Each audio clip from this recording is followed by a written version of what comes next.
finna march. We finna march. It's time to march. Strap your boots on. We finna march. We finna march. It's time to march. It's better to gun, never to run. So here we come.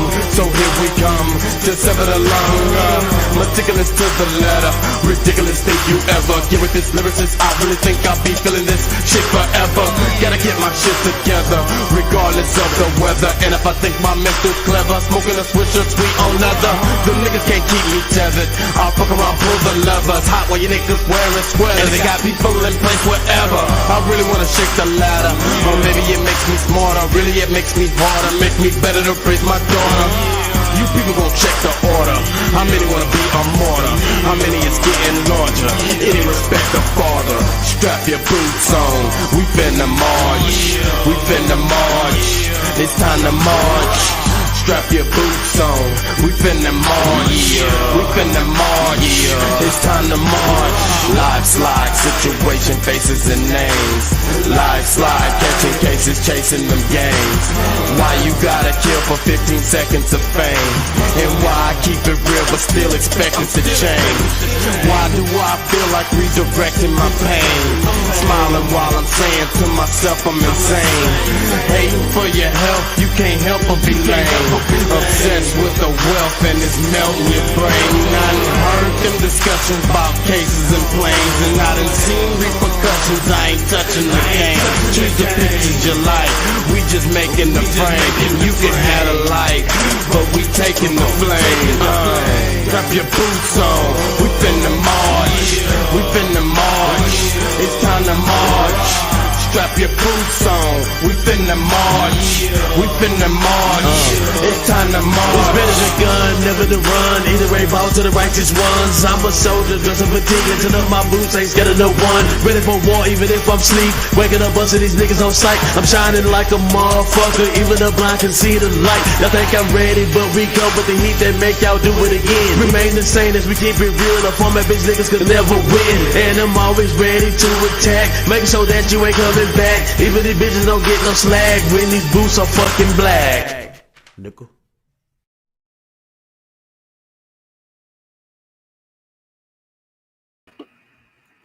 Hey, how y'all doing out there?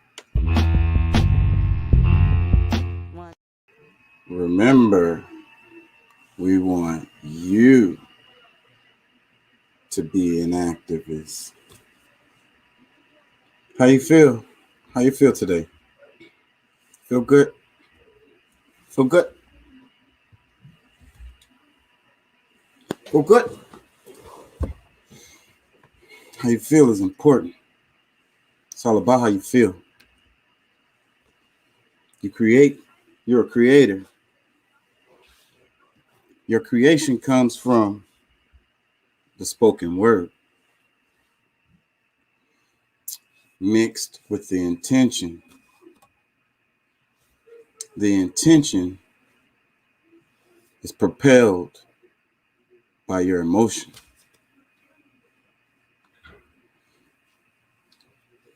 So how you feel dictates what you create. Feel good, create good. We're going to talk about a few things today. Before I get into that, if you guys been following me, you've seen this before. As I said before, this book had a lot of impact on me. It kind of led me down some of the roads I'm on now, I would say.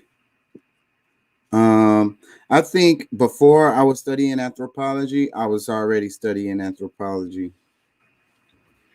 As you can see from Target, this is just it's not a school book. I randomly fucking bought this book and I started reading it. It was because of the cover. A lot of times I buy books because of the cover, the look on this guy's face, and then the title. The title is "The Heart of Everything That Is." And wow, just look on that guy's face and the heart of everything that is. And once I start reading the book and I start understanding what they mean by the heart of everything that is, I was blown away. So yeah, a lot of this kind of information is not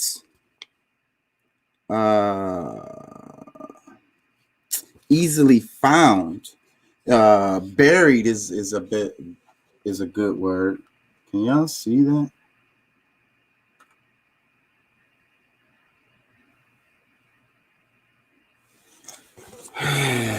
There's some illustrations and maps in here. I could read some stuff out of here, but I don't want to bore the shit out of y'all because this kind of stuff is heavy, so I can't just pick out a line in it that's gonna, get. Maybe I can. I'll read it again and see if I can find something like that for y'all for a future date. So, but some of the pictures in here, some of the maps, I would screenshot this shit. If you can see that.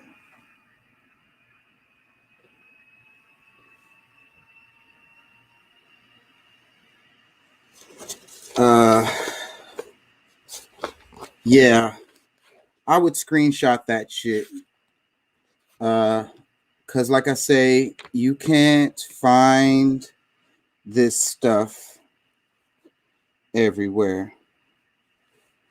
This is a picture of Red Cloud.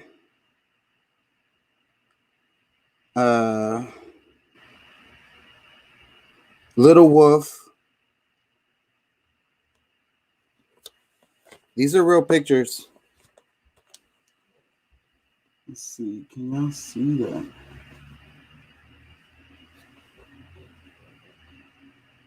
I don't know how well y'all can see that. It's so little. More pictures. These are real people that were really important during the time of, let's say, United States expansion. These were the Native Americans who fought against them. They respected these people. The Army, United States Army. I just lost my cover. Okay, now these are some pictures of some of the armies. Let me tell you, who was it? The last picture had Red Cloud, Old Man Afraid of His Horses, Spotted Tail,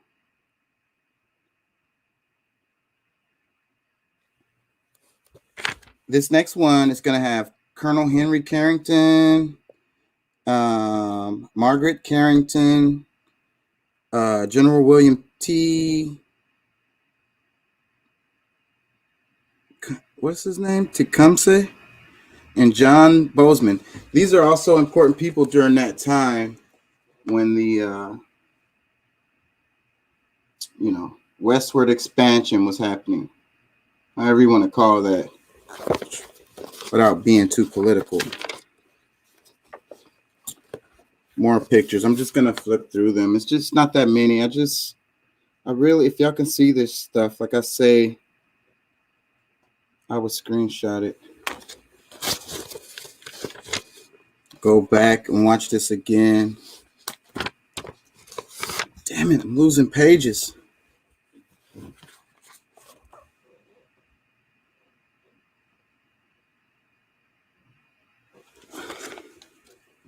Captain William Judd Fitterman, Captain Tenetter Ten Eek, Captain Fred Brown, and John Portuguese Phillips, Captain James Powell. This is Red Cloud. Basically, the book it centers Red Cloud. It kind of follows his story. It tells some of the stuff that happened in his life. Interesting stuff, man.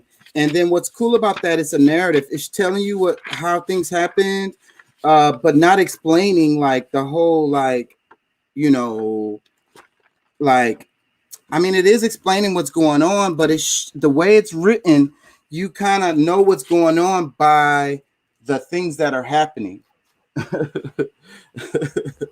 You know, the actual, you know, action or whatever, the narration. Uh, Today, the subject is how to identify ads and what's in the reconciliation bill. But before I get to all of that, I wanted to just talk about some stuff. I got another book over here. I'm going to read a little bit from this. Oh, shit. Where is it? Oh, yeah, this is it. Because, you know, I think feminism is a thing. Let's talk about it a little bit.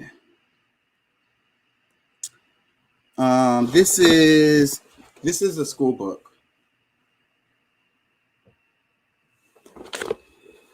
So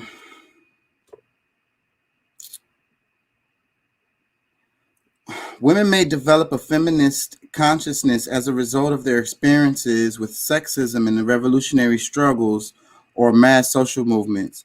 To the extent that such movements are male dominated, women are likely to develop a feminist consciousness. Chicano feminists began the search for a room of their own by assessing their participation within the Chicano movement. Their feminist consciousness emerged from a struggle for equality with Chicano men and from a reassessment of the role of the family as a means of resistance to oppressive societal conditions. So this is from a Chicano point of view on feminism, but I'm gonna skip through this, but a central question of feminist discourse is the definition of feminism. The lack of consensus reflects different political ideologies and divergent social class bases.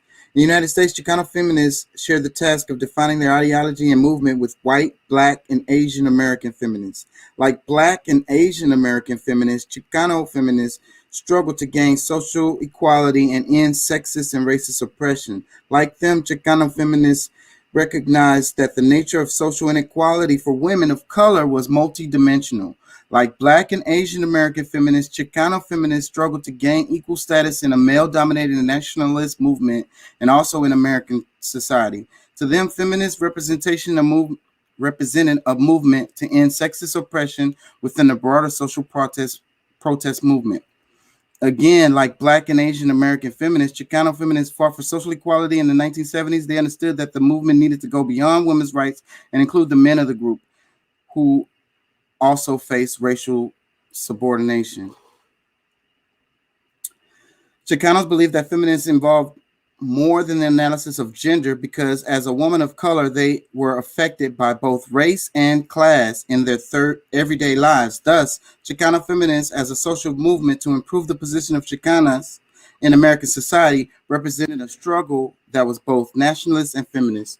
So like the point of me talking about this right here is just to like the thing about black feminists, black woman feminists, they're getting sold on like the white feminist, the white woman feminist has co-opted you guys and pulled you guys away from your real struggle. You know what I'm saying? And then you're forgetting about the rest of your identity where you're identifying yourself as a woman. That's cool.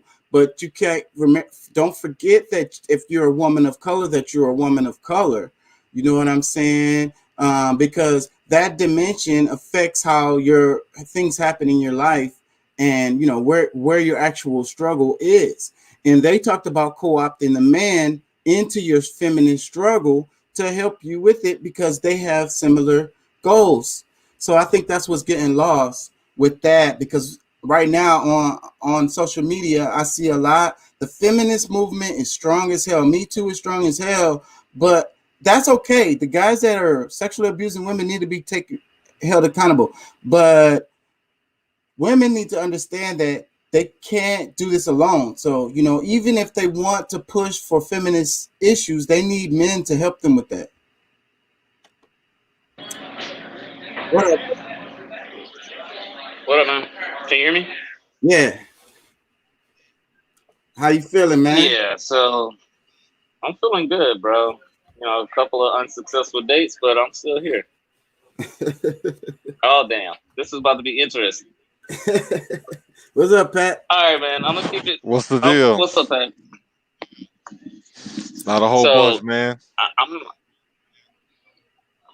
I'm going to keep it on the subject, man. So you're saying that, okay, that a lot of women are oppressed, right? And they're fighting for rights, and you know they don't feel equal. Am I close to the subject? And that they No, need I'm not men gonna. they need men to co-opt their movement for it to be more effective. They can't just be on this feminist women Right. only, because I'm hearing like death to men, like we don't need y'all at all, like literally, like if there's no more men on the planet, we'll be fine type of attitude, like extreme feminism. Like, where are you hearing that And see, from? the thing about it is that's because. Wait. With that said, I mean, you can easily like call that stupidity. You know what I'm saying? It's like that doesn't even. What are you gonna do? Chop off everybody's balls and just keep a couple of needles somewhere? I don't know, bro.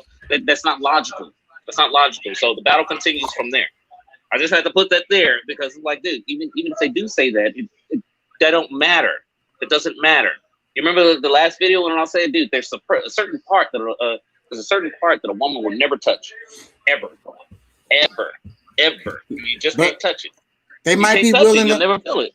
they might be willing to, give What? that up. What, They might be you willing gonna ask- to live without it. Go They ahead. might I'm be sorry. willing to go ahead, Pat. What Live you was gonna without it. say? Go ahead. Well, I was just wondering, like, what are you hearing that in your personal life, or is that some story that you heard? Like, what's the root of this? Well, I ain't gonna lie. I hear a lot of that super feminist stuff kind of from my daughter in certain ways, but it's all over TikTok. Yeah. It's all down my feed. I see it. I don't just hear it from her. Yeah. Well, no, I know there's a lot of feminist type stuff going on because I'm hearing it. I hear it more from my sister, and you know, a traditional lifestyle is just traditional.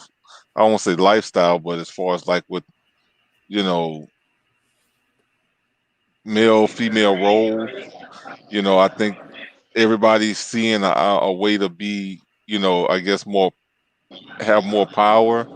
But however, when it comes to the whole thing with women thinking that men have always backed women up, but when they repel, and like a lot of men don't know what women really want, or how, or how to help them, because I mean we tell them what we want, and they don't Half of the necessarily time want to it's not heard. comply, so it's like, huh? I mean, Half of the they time it's don't not heard. necessarily want to comply. Yeah, I mean, what we want really doesn't matter. Yeah. So, to me, it's like we got to find some balance here, because, you know, we really got to, like I heard you saying, like, these guys that are hurting women. Yeah, something needs to happen with that. But, if you fighting something, you don't expect you. I hope you don't expect somebody to come in and fight your battle for you. His help would, you accept the help, but you don't expect somebody to come in and just take over, because that'll be an issue there.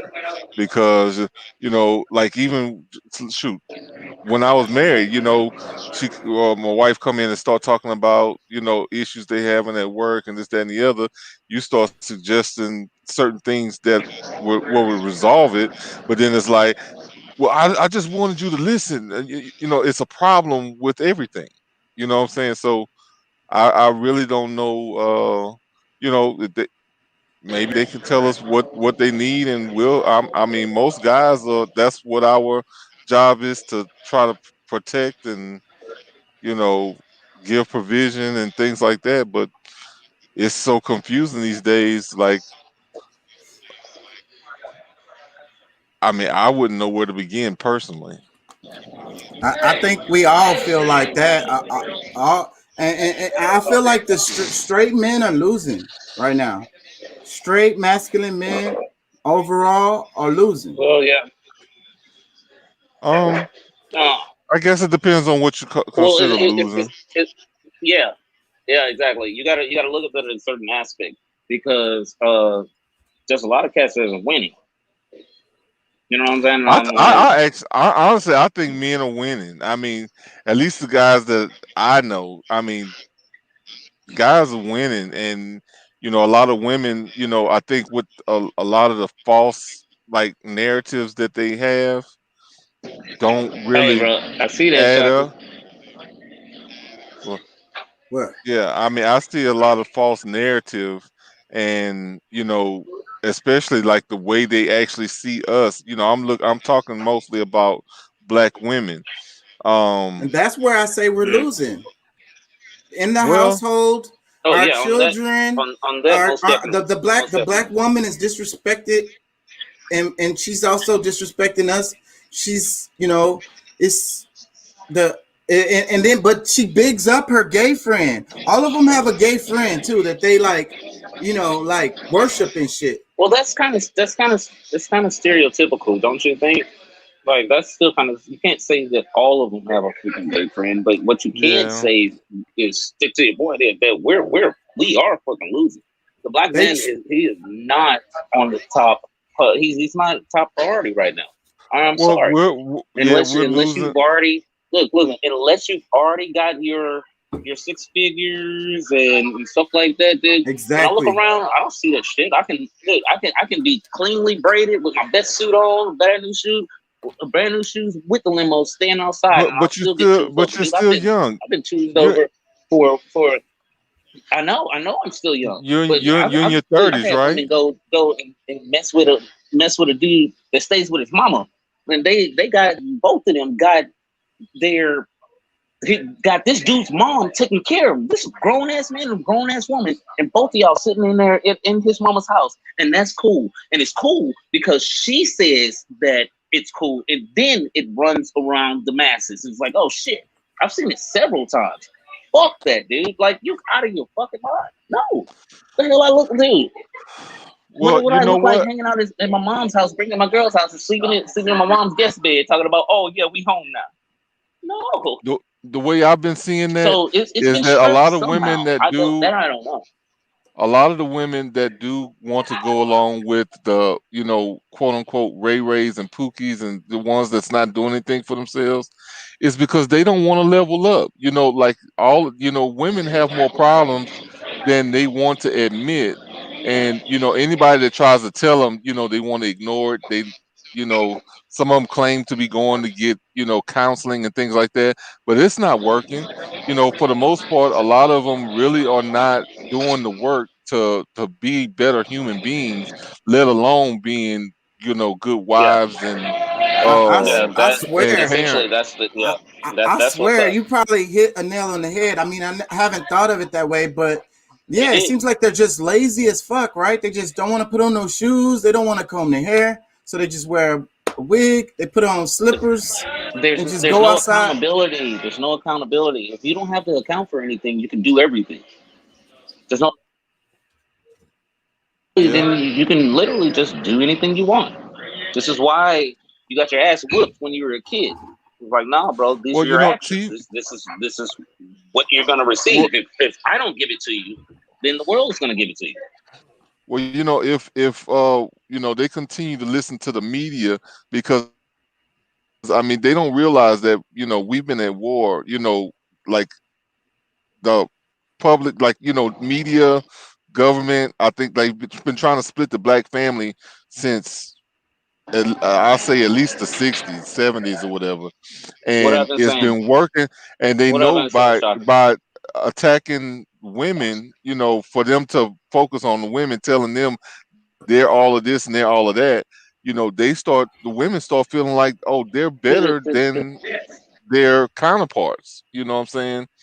So, that's where like mentally they're screwed up because Fine. they That's fine. believe the hype.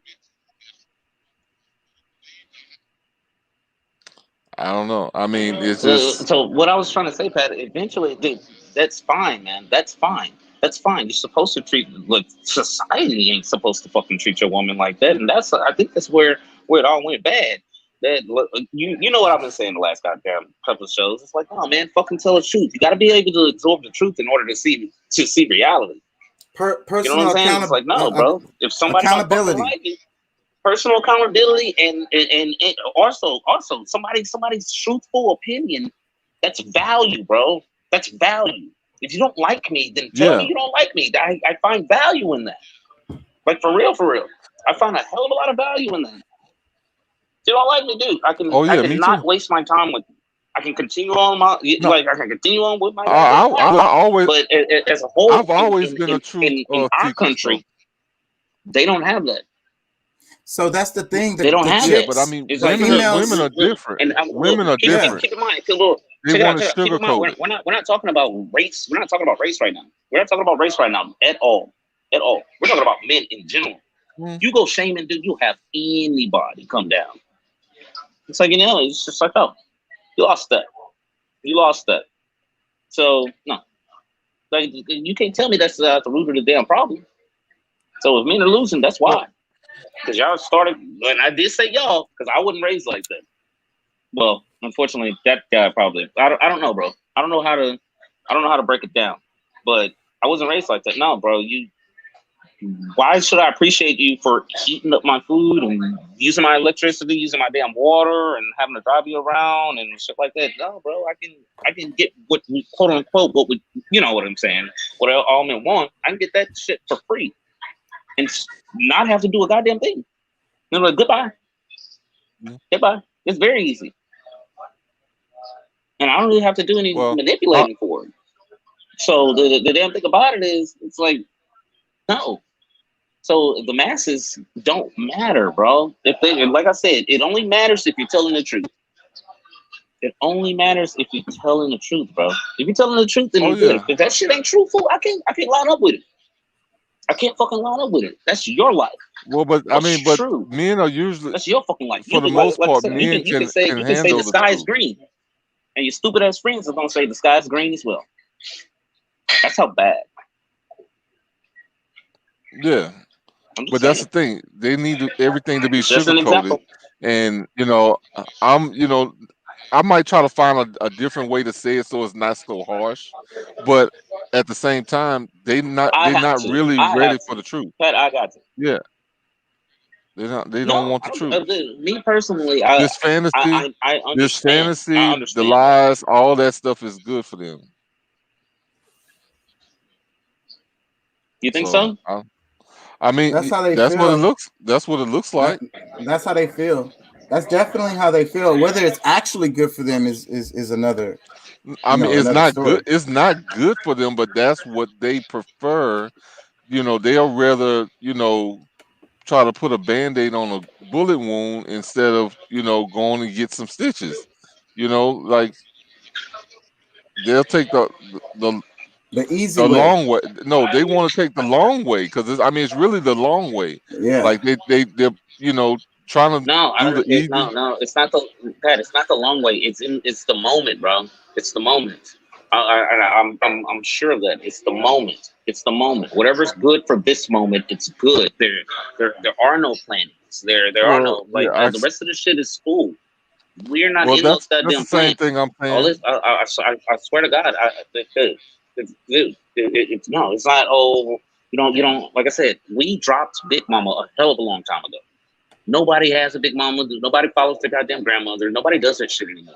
Now that's when everything stopped going smooth, because men always been fucked to if your wife gained fucking 500 goddamn pounds and y'all ain't having no kids.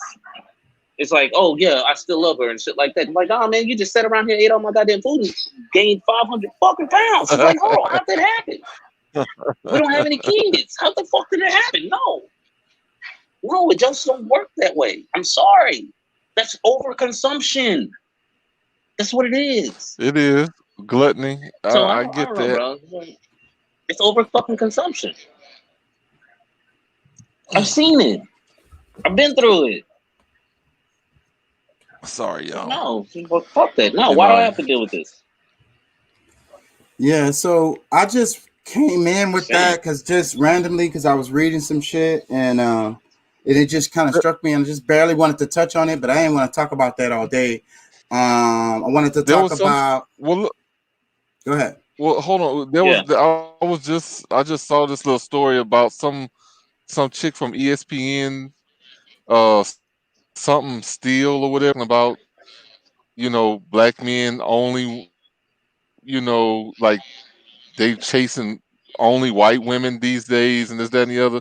I don't know. It's supposed to be like some big story that's been going around, and it kind of bothered me because if you really look at the statistics, it's That's not not true. even. It's like it's not even true. Like by a long shot, there's probably more black women that's chasing behind white guys than there are black men chasing behind white women. I mean, in most cases, I even think that black guys are just, some of them are because, like, from my experience, there are, like my ex girlfriend I was, recently with, her two youngest sons only they don't want a black, they'll take anything other than a black woman. And, my hope, I couldn't understand that's like you have a black mother, why wouldn't you, at least, it could at least be an option. If you run across somebody and you fall in love, hey, do your thing. But when you adamantly, it's like, no, there's a problem with black women. I don't want one, and you won't convince me that to get one. That's somewhat of an issue, and I think that's something that black women need to look at because the younger guys maybe in their 20s and 30s right now, they may look at it a little more like that. But guys, I know, like, for me, I'm like, I love all types of people, but at the same time I would prefer a black woman by my side, somebody, from a married, have kids with. That's what I prefer. You know what I'm saying? But of And course, I don't want to go through life being lonely. right. You know what I'm saying? So, damn it, I forgot what I was gonna say. Yeah. So, like, just what I was gonna say. Oh, it goes with the theme. Your point of what you're saying, I think, goes along with the theme of what we were saying already about black men kind of losing, because it's like that perception that's totally not true that gets propagated and then everybody believe it. It's just like they say that black men are deadbeat dads. You know what I'm saying? And Which is and where statistically, yeah, we are the best fathers. exactly. Exactly. So, but we When you look at the real numbers, everybody got this in their head that we're deadbeat dads. But where did that because come people from? believe what's There's on TV instead of no, they believe whatever hard story. Because facts. I mean, Dr. Umar Johnson, he made a comment about uh, black guys marry white women more than any other race married outside of their race altogether. So I was like, well, that must be a real small percentage, regardless, because like I think it's like maybe 5-6% of black men that actually date outside of their race. Whether it's black, I mean whether it's white, Latino, or whatever.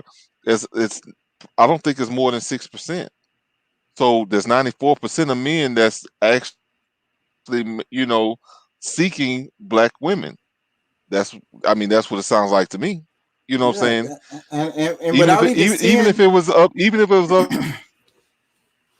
to 10, even if it was up percent, 90% of men are still looking to be with someone that looks like them. yeah, and even You without know, looking at the numbers, I, I already can believe that's true, because it's like that historically, and it has been like that historically, and it just kind of works that way. So they all it's so crazy how they could just say something that's not true and everybody believe it. So annoying.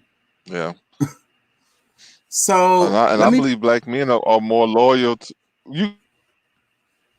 Go ahead, you go ahead. I was just kind of just finishing that up, but yeah. what I what direction we going in? we're going in the. I want to go into the debt reconciliation bill and all that, so we can get that out the way. So everybody can know what's really on that shit. But I want to start off with something light before I get into like the nitty gritty details of it, because I'm gonna read an article to give y'all the details of it, because that's the best way to do it. I looked for some videos, and and that shows how the media is. They don't want you to know these details of what's actually in the damn bills. They just talk about everything else That's the but part. that. And it took me a But that's minute. what I've been saying to you. I found some videos, but it was like on the second or third page of me typing in exactly what the hell I was looking for, and through all the news. Anyways, check this out. Yeah. I don't really watch Trevor Noah as much as I used to, because his show done got so like, let's say liberal. It's so like slanted. Extreme. It's, so, but when when they do their what do you call it, the little segments where his smaller people do their parts, that Yeah. part of the show be good. Yeah, they have some good stuff. It's funny or whatever, but you know, in my opinion, a lot of times he looks as if he has an agenda, and he writes his stuff accordingly, Yeah, to that agenda. that's what it sounds like, definitely. Yeah, so, and I used to enjoy it, but anyways, this is good though, because this is gonna set up the topic. Sums up the whole argument. So what do you think?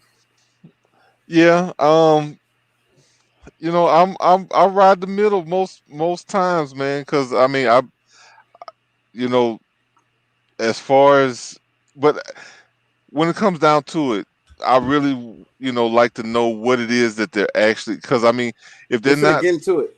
yeah, I if they're get, not specific about what they're actually doing, it's hard for me to say, hell yeah, let's roll with it, or like, well, I don't know, because I am very, I am, you know, like, I get weary when the money is in the Democrats' hands, because they have things that they do. I mean, even sometimes even with the Republicans, what I'm saying, like, it's certain things I don't understand about it, but I do believe that they are more conservative with spending than the liberals. They go out like they at the mall, and they just got Friday, they just got paid. but You know, that's not really true either. That's what Trevor was saying in the thing. Let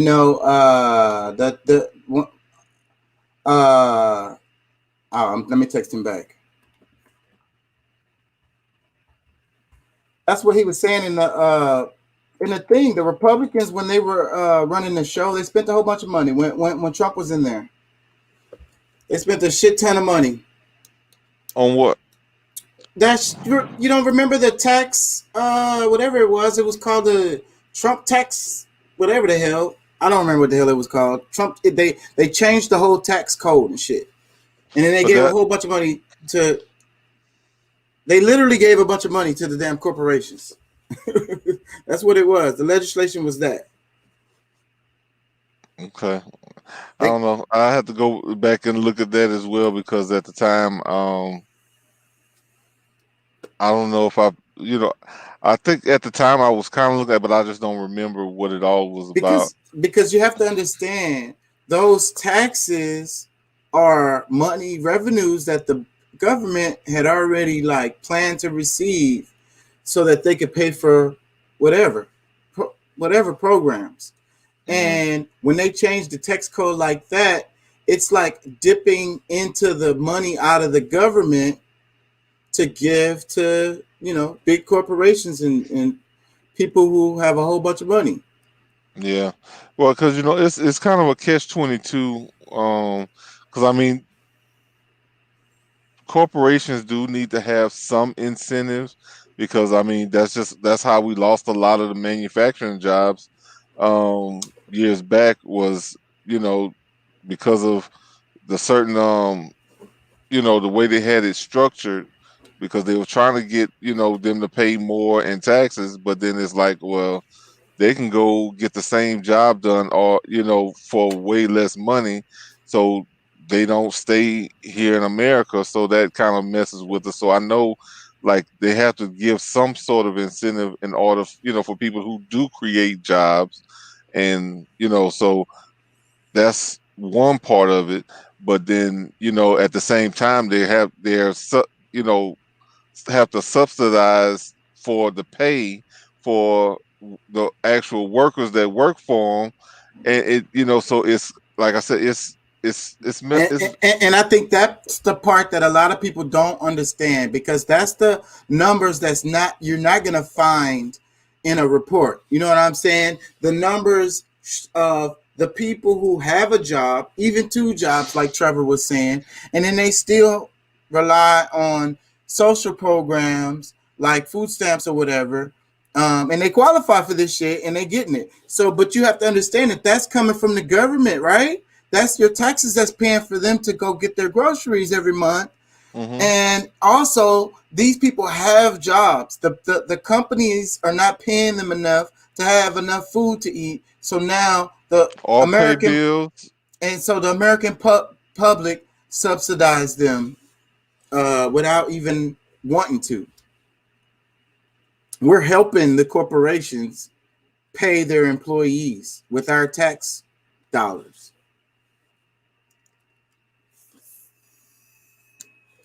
We lost them. We lost them. It happens. I was gonna jump in this book.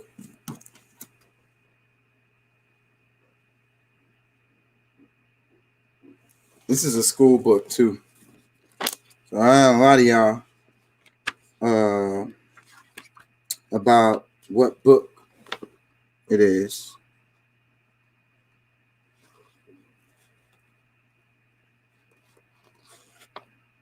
It says during the Second World War, millions of women had assumed traditionally male jobs in factories and mills. After the war, those women were encouraged to return to their traditional roles as loving wives and caring mothers and happy homemakers. In 1945, article in House Beautiful magazine informed women that the returning war veteran was head man again. Your part in remaking of this man is to fit his home to him, understanding why he wants it this way, forgetting your own preferences. Let me read another line out of this. The prevailing images of middle-class life featured tree-lined suburban streets, kids riding their bikes through beautiful neighborhoods, and women as devoted servants to their husbands. Idealizing images of the happy homemaker and the suburban life, popular television programs like The Donna Reed Show or Leave It to Beaver also supported the Cold War campaign to portray the superiority of capitalism, democracy, freedom, and religion over communism. Russian women were depicted toiling in drudgery in drab factories or on government farms. And they still do that today. And the reason why that points out, it goes with what I was going to talk about later. We're going to get into how to identify ads, and because it's a psychological thing, and how they feed us with shit and they give us ads and we don't even know it's a damn ad. But I'm gonna come back to that. You were saying something when you fell off? I think you were talking. I don't. Yeah, and I think I did finish my thought. So let's move on. It was like, so Trevor, he was talking about there's two bills. There's the budget reconciliation bill, and I think something passed. Something happened just now too on the news. I'm gonna check it in the morning, or I might check it after we get off. Mm-hmm. But because I saw some notifications, I think something happened. One of those, something happened. So you have the budget reconciliation bill, and then you have the infrastructure bill. So I want to start off with the budget reconciliation bill because it's the big one. And this one is the one that's causing the problems, because the other bill, I I don't know if it was introduced by Republicans. I don't know, but that one's pretty much guaranteed to pass. It has bipartisan support in Congress from Republicans and Democrats. This one, though, this one is like the Biden platform, kind of the stuff he wanted to get done, kind of like when Obama came in, like the stuff he campaigned on, some of the stuff he campaigned on, you know. So that's what this one is. So it's basically coming from the Democrats, and the Democrats need like because they're trying to throw out the filibuster, because I want to say the Republicans used it last time, and they passed law straight without no votes from the Democrats. So the Democrats usually don't play hardball like that. So, but this time they probably are, or maybe they will, to pass this reconciliation bill, where they would need they would abolish the filibuster and just need all the Democrats to vote for the bill, and it'll pass because it'll have Biden, I think, as the or the Speaker of the House. One of them will be the one that puts it over the top. Yeah, Pelosi or. So okay, here it is. It's what the name of this article is. CBS News. I'm gonna read CBS News. What's in the 3.5 trillion reconciliation bill? Hold on. Washington House Democrats have taken President Biden's first-term domestic policy priorities and dropped them into one big bill that aims to expand the nation's social safety net and combat climate change. Because the 3.5 trillion bill is opposed by Republicans, Democrats are trying to enact it through a budgetary process called reconciliation, solely with Democrat support. But this will require a yes vote from every Senate Democrat. And two of them, Kristen Sinema and Joe Manchin, say they won't support it unless the price comes down.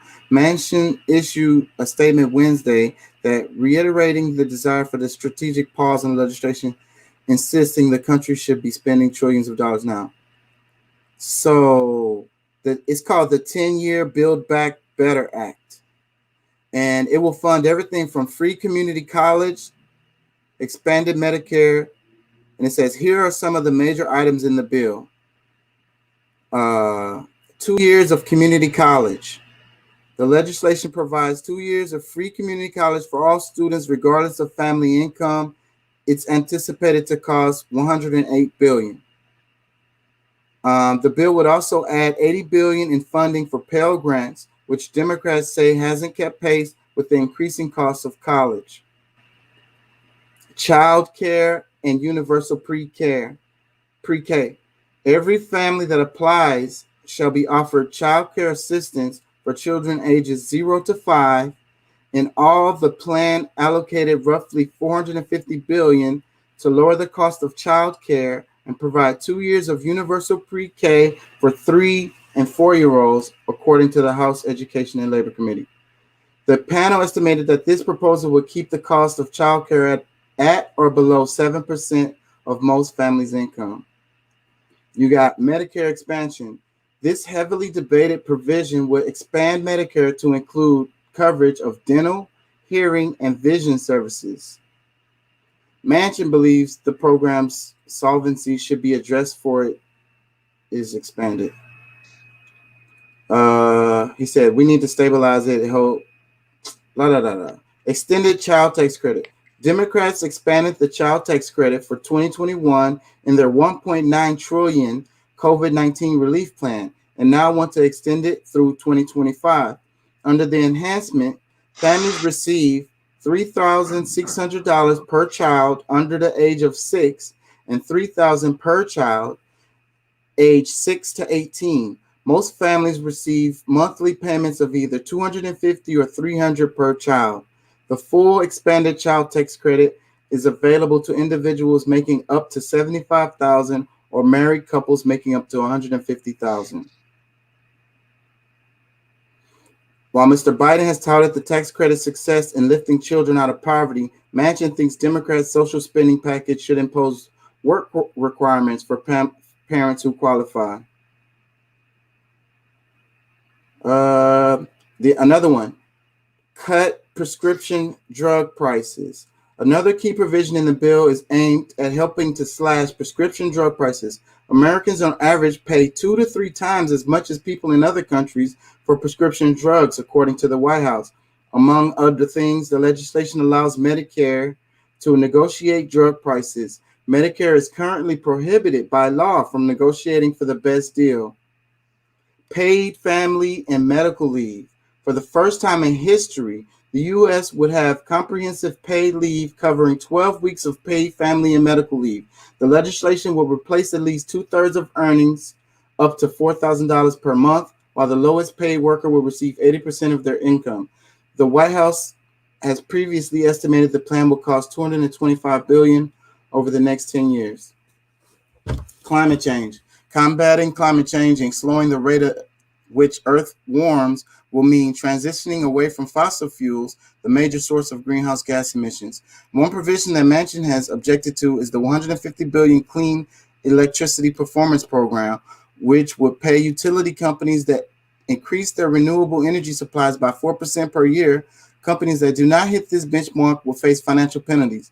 The bill also provides significant fundraising for forest management and other wildfire control measures. There are also measures to incentivize buying electric vehicles and the construction of charging stations, consumer rebates to homeowners who weatherfit their houses, and financial penalties for oil and gas producers for methane leaks, among other things. The bill would authorize $5 million a year for Small Business Administration for an entrepreneurial program for formerly incarcerated individuals. The bill also directs $2.5 billion for the Justice Department to award competitive grants or contracts to local governments, community-based organizations, and other groups to support intervention strategies to reduce community violence. You want to hear how they want to play for it? Or are you good? Yeah, no, I'm listening. Okay, how they plan to pay for it. Democrats have also included a tax plan to pay for provisions in the bill. The corporate tax rate will rise from 21% to 26%, and the top income tax rate for Americans making over $400,000 would increase from 37% to 39.6%. The top capital gains rate would also go from 20% to 25%. Democrats are also looking to beef up tax enforcement by the Internal Revenue Service as a vehicle for paying for the package. The Joint Committee on Taxation estimates that tax changes spearheaded by Democrats will raise more than $2 trillion in revenue over 10 years, with roughly $1 trillion in tax increases from high-income Americans and nearly $1 trillion from corporate and international tax reforms. All right. What'd you think about all that? I mean, I think a lot of it sounds good. And that was the first plan, or that's the current one? That's the big one. That's the debt. That's the debt reconciliation bill, or the Build Back Better plan. Yeah, because I mean, honestly, if depending on, because a lot of times it's how you do it. Because honestly, if you're looking at where you're willing to give 2 years of college, why not do that while the kids are still in high school, where they have these electives like what they did when we was in middle school? And yeah, you're hiring more teachers, but you don't have to totally, you're pretty much paying for some facilities and teachers where you can just incorporate that into their. They have that, bro. They have that. It's just you have to pay or get a scholarship, grants or something. Okay. Loans. Well, that's just like saying, like, whatever. This way they would be able to do it. It would be like high school. It would be like an extra 2 years of high school if you want to do it. Or you could do it while you're in high school. But the point of it will be, it's like high school, because high school, you don't have to pay for high school. and you don't have to pay to get your diploma, your high school diploma. So you won't have to pay to get some kind of associate's degree or some kind of like it mostly I think what they're going to focus on is trades. It'll be 2-year trade programs that people will be able to go into without having to pay. Yeah. If they qualify. Well, They already got programs like that. So that's not really new. It would have funding.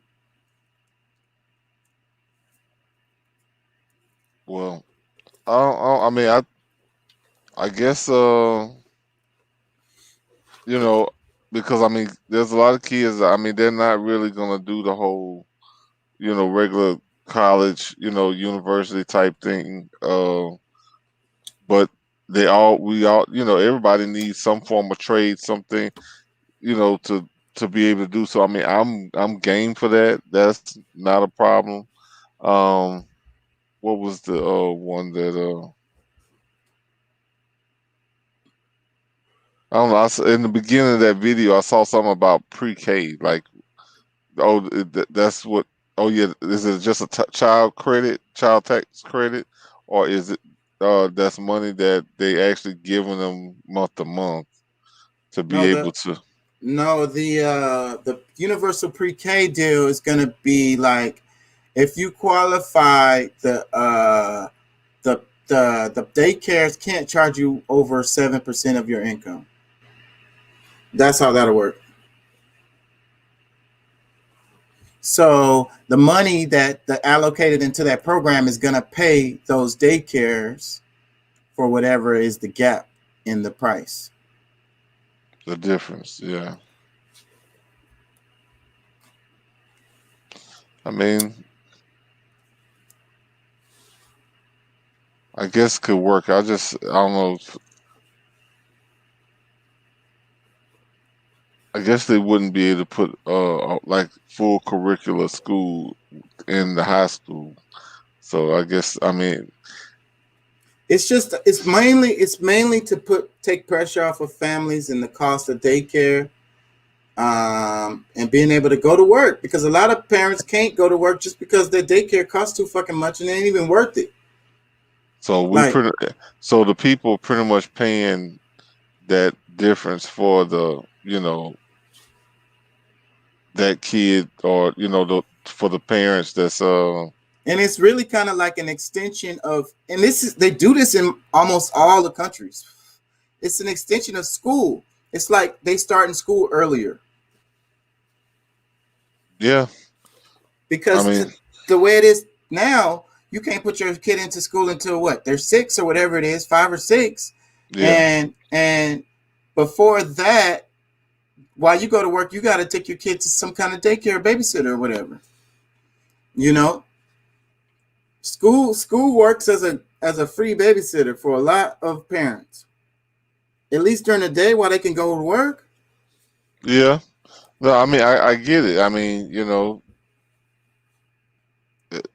shoot, I got a kid. He's got, in school or whatever. So I And mean, another part of it is earlier education. They have proof.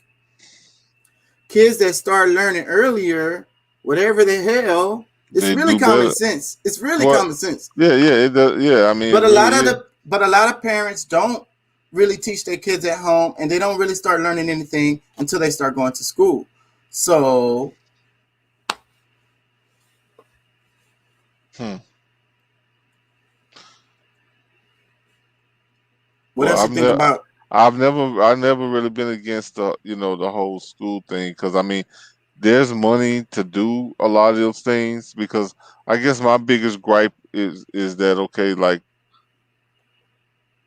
the shelves are getting scarce, in pretty much all of the stores. That's a The scare farming. tactic. No, No, I know, I get that, but at the same time, you know, we're not producing our food the way we should. They just killed all, because that's one other thing we talked about last night, is just like, what are they putting together? For farmers, like when it's all said and done, everybody need to eat, whether they going to I college, think they whether they, do have something. I think that's in the infrastructure bill. Okay, because I know that BG was up supposedly buying up a bunch of farmland Yeah, I for saw what. that.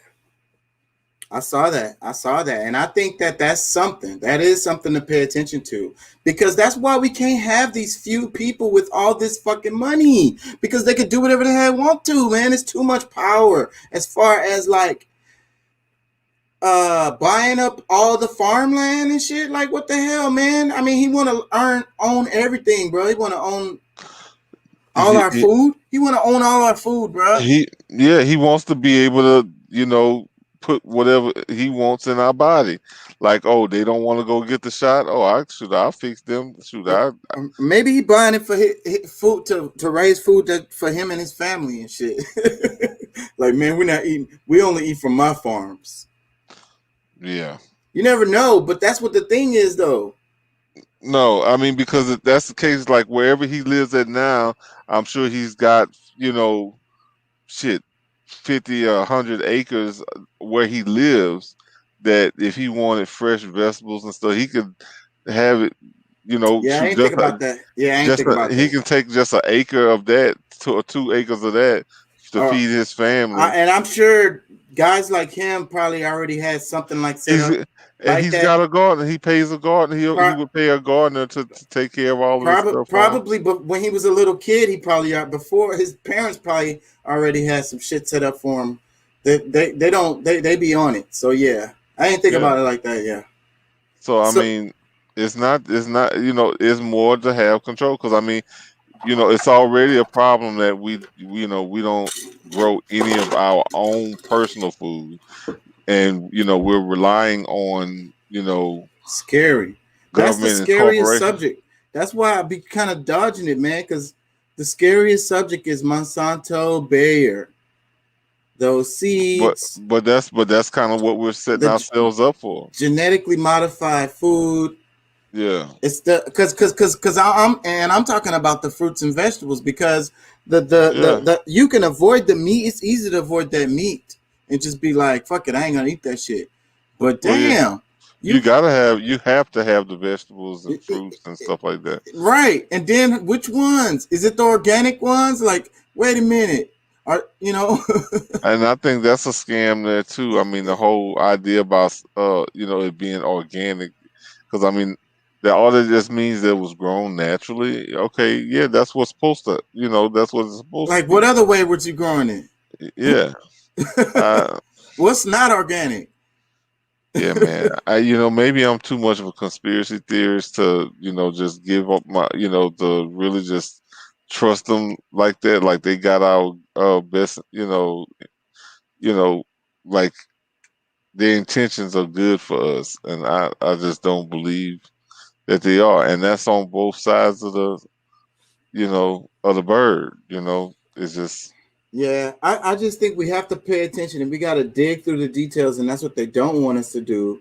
They want us to look at it from the outside and think we already understand, because they put it in a category. So whatever side you on, you just root for your team. It's like sports. The politics is sports. So, and I realized that once I really got into politics, I realized there's no difference between people who root for Dallas Cowboys and 49er fans, between Republicans and Democrats. What's the difference? nothing. They might have different agendas. They might have their own, like their own way of solving the same problem. That's And let me give you another analogy. Everybody feel like they the coach of the damn team. Everybody feel like they can tell they can make better decisions, trade decisions, or play calls.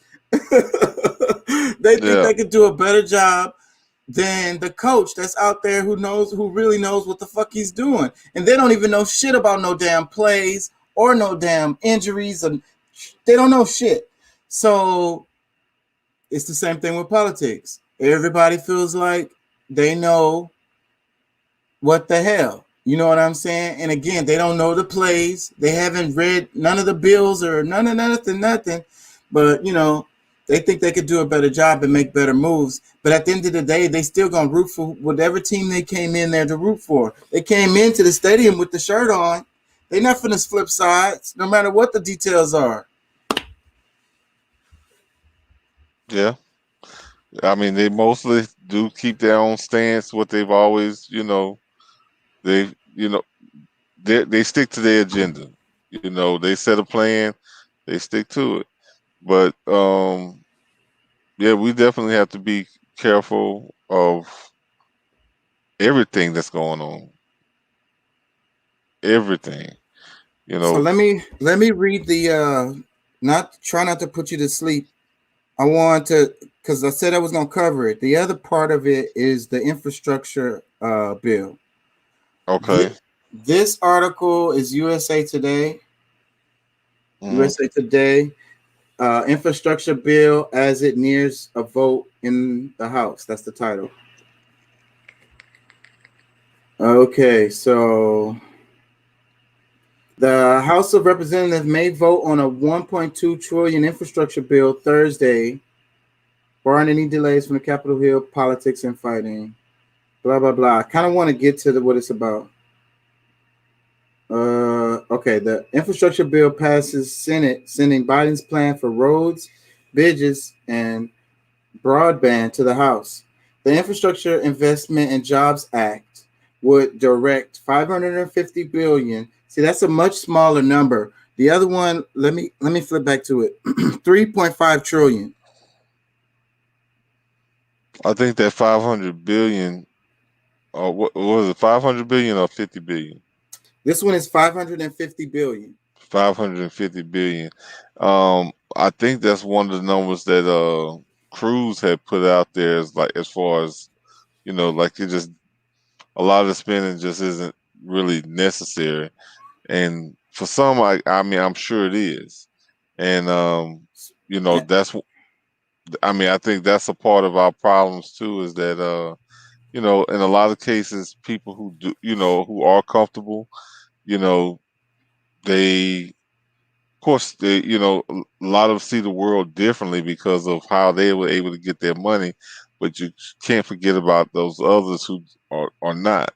So, like I said, I sometimes ride the fence on some of those issues, because I mean, I'm neither a Democrat or a Republican. I'm, somebody who just wants to see fairness, and I don't expect to get my way every time, because I mean, it's just, you're just not. I mean, in any part of your life, but well, I want to go into what it is, and also I want to mention the one of the things that's going on is the Democrats are saying they don't want to vote on this bill because they know this bill will pass. So this is their kind of power move. They won't vote on this bill and pass it until the other bill passes. So they want these two bills to pass at the same time, or they not passing this one, because they need the Democrats for this one to pass. Aren't the Democrats the majority in the it's I right. guess that's Congress. It's slim. It's like about one or something. It's basically split. Yeah, 50-50. And then if it ever goes, I think it's 50, I almost think it is 50-50, and the Speaker of the House is the vote, but they need Republicans to vote on this. But the Republicans want this bill though. Yeah, the infrastructure, like I said, that was one of the things that Ted Cruz had mentioned, and this was weeks back where he said it. So it's like that's really what makes more sense, because But what I was saying was, I think this bill is really mostly a just giveaway to the corporations mostly, and it has some good stuff in it, but it's going to end up being just a gimme. It's going to private contractors of the buddies, my buddy system. That's where the money gonna go. Exactly. So here, let me tell you. The Infrastructure Investment and Jobs Act would direct $550 billion in new spending over 5 years to modernize roads, bridges, and transit systems while expanding high-speed internet systems and the nation's network of electric vehicle charging stations. If it is introduced and passed, it will go to President's desk. Oh, hold on. This bill is different from the separate budget bill, details of which Democrats are still hammering out. We know that. We talked about that. Roads and bridges. America's roadways are deteriorating. The more than 45,000 bridges rated in poor condition. The legislation calls for $110 billion in new spending for roads and bridges, the heart of the physical infrastructure.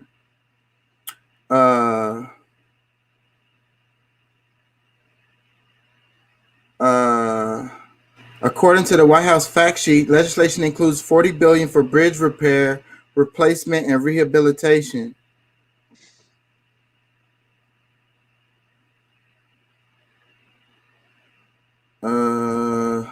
It also includes $16 billion for major projects that are too large or complex for traditional funding programs. What the fuck does that mean? According to the fact sheet, that's a giveaway.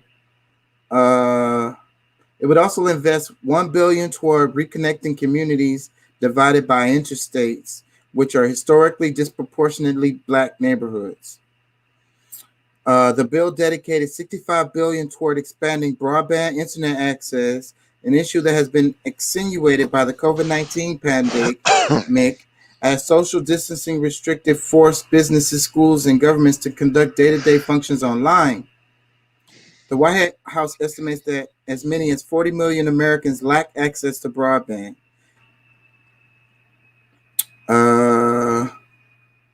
It says Joe Biden would provide millions of Americans with high-speed internet. It won't be easy.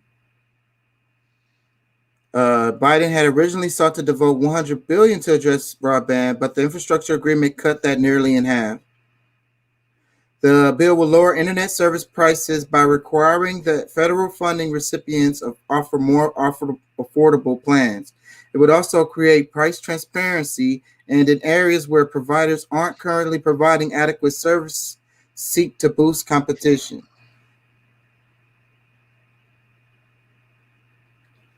It says, according to a White House fact sheet, it would also create a permanent federal program to help more low-income households access internet. Public transit.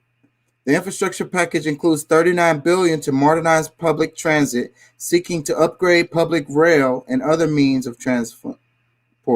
The funding would repair and upgrade the current infrastructure and aim to make stations more accessible to riders, including elderly passengers or those with disabilities. Amtrak passenger and freight rail will get $66 billion. It will eliminate Amtrak's maintenance backlog and modernize the Northeast Corridor line. It would also bring transit services to new areas and communities and set aside $12 billion in grants for intercity services, including high-speed rail. It would also dedicate a total of $42 billion towards airports, waterways, and port infrastructure. Airports will receive $25 billion of that. That's a giveaway to them. Mm-hmm. The airports don't need no fucking money. It's kind of a payoff so that they'll enforce the whole, jab to no jab. Biden and Democrats had originally sought to include electric charging stations, but Republicans, many of whom represent fossil fuel producing states, were wary of adding progressive climate policies to a bill they generally believe should focus on increasing transportation capacity. However, the final agreement does include $7.5 billion for electric vehicle stations and the same amount for electric buses.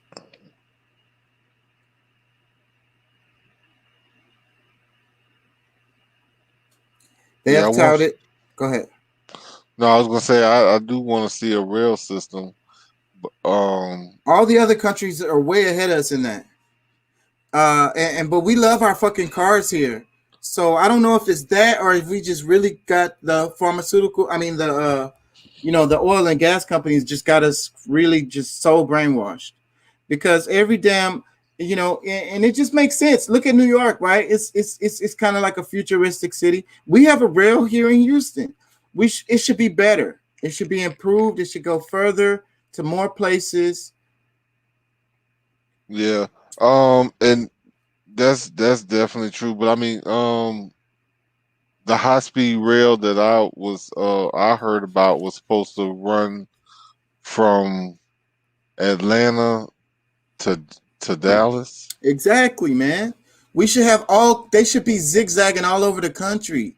Like I say, our cars. We have, one of the main ways that people die is through car wrecks. It's way up there with heart attacks.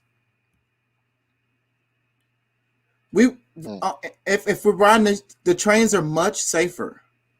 Well, yeah. I mean, I don't doubt that for a minute. That's probably one of the safest. And they don't emit as much pollution like all these cars. The freeways and roads get in the way of we be stuck in traffic all day. That part. That's our old ass system we stuck in. It's stupid as fuck. Dumb. It's so dumb. Every time I'm in traffic, I just feel stupid. I be like, damn, this is dumb. I thought we had some damn technology. I thought we was an advanced damn race or some shit. You know what I'm saying? All this time we ain't figured out a way for us to not be fucking stuck in fucking traffic. The fuck? It don't make no sense. Make it make sense. And I got Sway. And that shit happened to me twice today, maybe three. Where it got congested. All the damn cameras, they got cameras all up and down the freeway. Can't they synchronize that shit some kind of way and fucking, I don't know, bro. I know it's a way. What the fuck are they doing? Anyways, it says power and water systems. The legislation will fund $65 billion to rebuild the electrical grid, calling for expanding renewable energy and invest in thousands of miles of new power lines. It would also dedicate $55 billion to upgrade water systems with a goal to replace all the nation's existing lead service pipes and lines so clean drinking water is more acceptable for communities. Environmental remediation.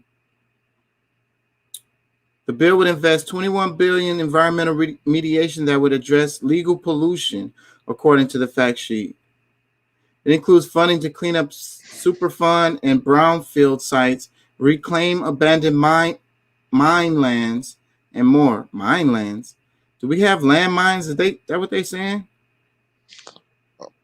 Mine lands. What the hell is mine lands? I don't know. Abandoned mine lands. Oh, where they've been digging. Mine. Yeah. Okay. Anyways, that's the end of it. So, like I was saying, that one has some good stuff in it, but I think most of it is just my buddy. Here, buddy. Want a couple $1 billion? Here you go. Yeah. Just pretend that you're fucking building some shit. Yeah, let's get us a construction company and, LLC, with construction company. And shoot, we can send people out there and throw some cones out there and let them take a nap. Exactly. We'll be done. What's taking us so long? Hey, we ran into trouble. You know what I'm saying? We're under budget. We need some more money. That's what it is. We went over budget. So yeah. We'll get done though. We'll get done eventually. 30 years from now. After they done caked the whole 30 years, they family rich. That's what happens. Yeah. That's exactly what happens. The shit might not never get completed. Yeah. That's where it's been looking with the last few projects, because I'm on the road all the time, and certain places you just like. There's no. Why is it taking so long? Like they could have been right here in front of my house. They've been coming from I-10 going down Kirkwood, and they've been stopped right here at Broad Forest, and they've been there. It seemed like before Corona, they've been here. Why the fuck have they been out here this long? I see them go out there and do some work every now and then.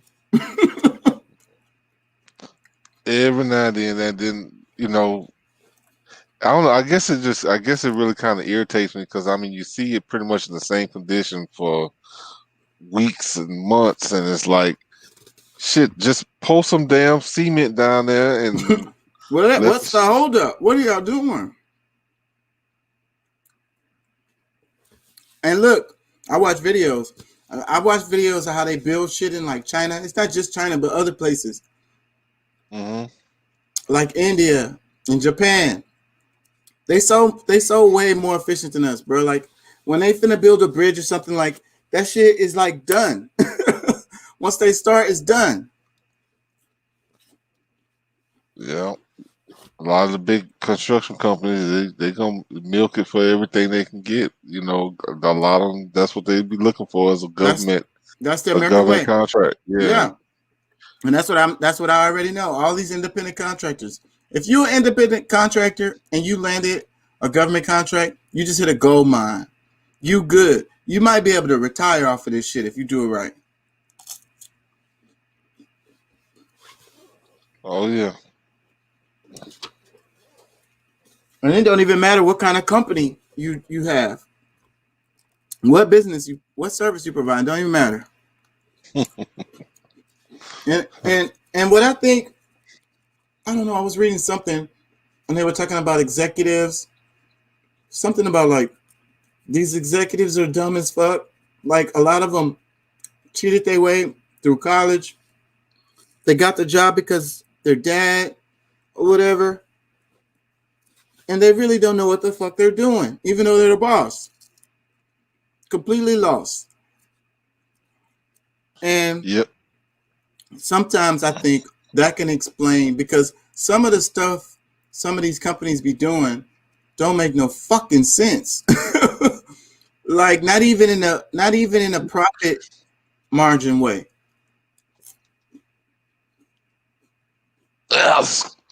Hold on. Yeah, so I think we got quite a few dumbasses running some of these big ass companies. No, I mean, I don't think it's really just that, you know, like they're dumbasses. I think a lot of times, because I mean, from what I understand about it, a lot of times, like they get these contracts, let them get started on one part of it, and in order to try to be able to make more money, they'll go and start up on another job somewhere, taking people from this other job that they could be pretty much finishing up on, get started on another one so that they can, you know, that's how they pretty much, I mean, once they win the bid, they got to get started working on it pretty much right away. So they do that so that, you know, that's They how can they land the kind of, contract. That's how they land the contract. Yeah. yeah, and they'll be moved on to different projects back to back to back to back, just so that that's, you know, so they can be the ones to make the money off of the projects. And then, you know, everything, you know, you just pretty much everybody else is inconvenienced because of the holdups, you know, dropping down to one lane, or, you know, it's And whatever. sometimes I swear. You remember that movie Eagle Eye? Will Smith? Yeah. Sometimes I feel like they do some of that shit on purpose. Like I swear. Cause in that movie, it was like because of all the cameras and the satellites and shit, like what if it was somebody like, you know, for whatever reason? Cause who knows what the hell they got going on? Maybe they got some damn human trafficking shit coming through and some damn trucks coming down cavalcade, and they don't want, you know, they want free reign through like a bad neighborhood or something, and cause a road, you know, cause a damn traffic jam to free them up to go where they need to go and shit. Yep. Just random shit. You never know.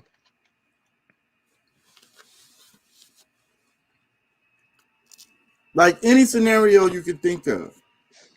Because if a person has that kind of power, stalking their ex, you know, causing their ex to have a wreck.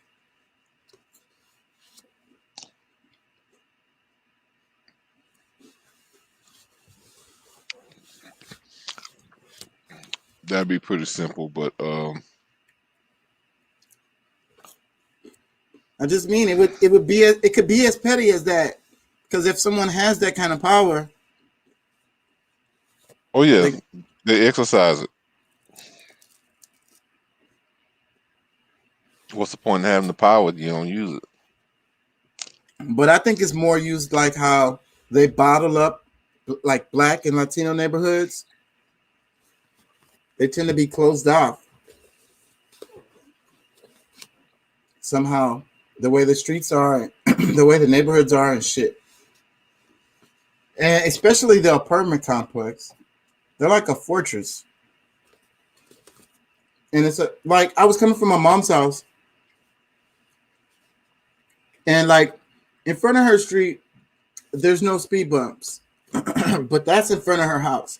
I make a turn, and this street kind of goes towards the freeway. There are some houses here, but there's lots of huge speed bumps through here. And I thought about it. That's absolutely for the cops. That's absolutely for the cops, for somebody who's trying to drive out of that neighborhood and get on the freeway. They're gonna hit these big, huge ass speed bumps that's gonna tear their car up, or they're gonna have to slow down, and then the cops are gonna catch them.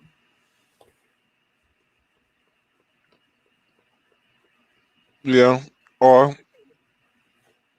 a lot of places I see it is like areas where they have, you know, a bunch of kids, and that's the best way to keep, you know, the kids safe. I know that's the way it should be used, and it is used that way. I'm saying in this instance, in this example, I'm sure that was not the intention. They wasn't worried about the kids over there In your mom's neighborhood. Yeah. Yeah.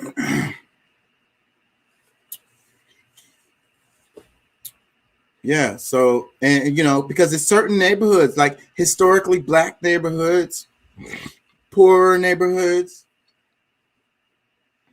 I see it. It ain't no, like when you see about redlining and people are like, oh my God, redlining. Like I couldn't imagine that they was actually doing that shit. But it goes way, way, way deeper than that. Trash dumps next to Black people neighborhoods, freeways next to niggas neighborhoods, or going right through their neighborhood. You remember like a month ago we talked about that 300,000 gallon natural gas plant. Yeah, natural gas plants right next to Black neighborhoods. Like it goes way, way, way, way deeper than that.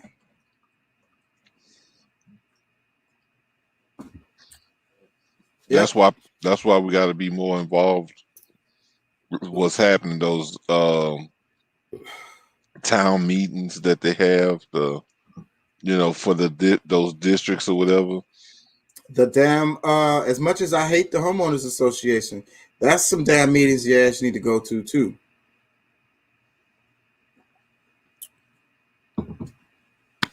And you need to go to your school board meetings too, like because that's public.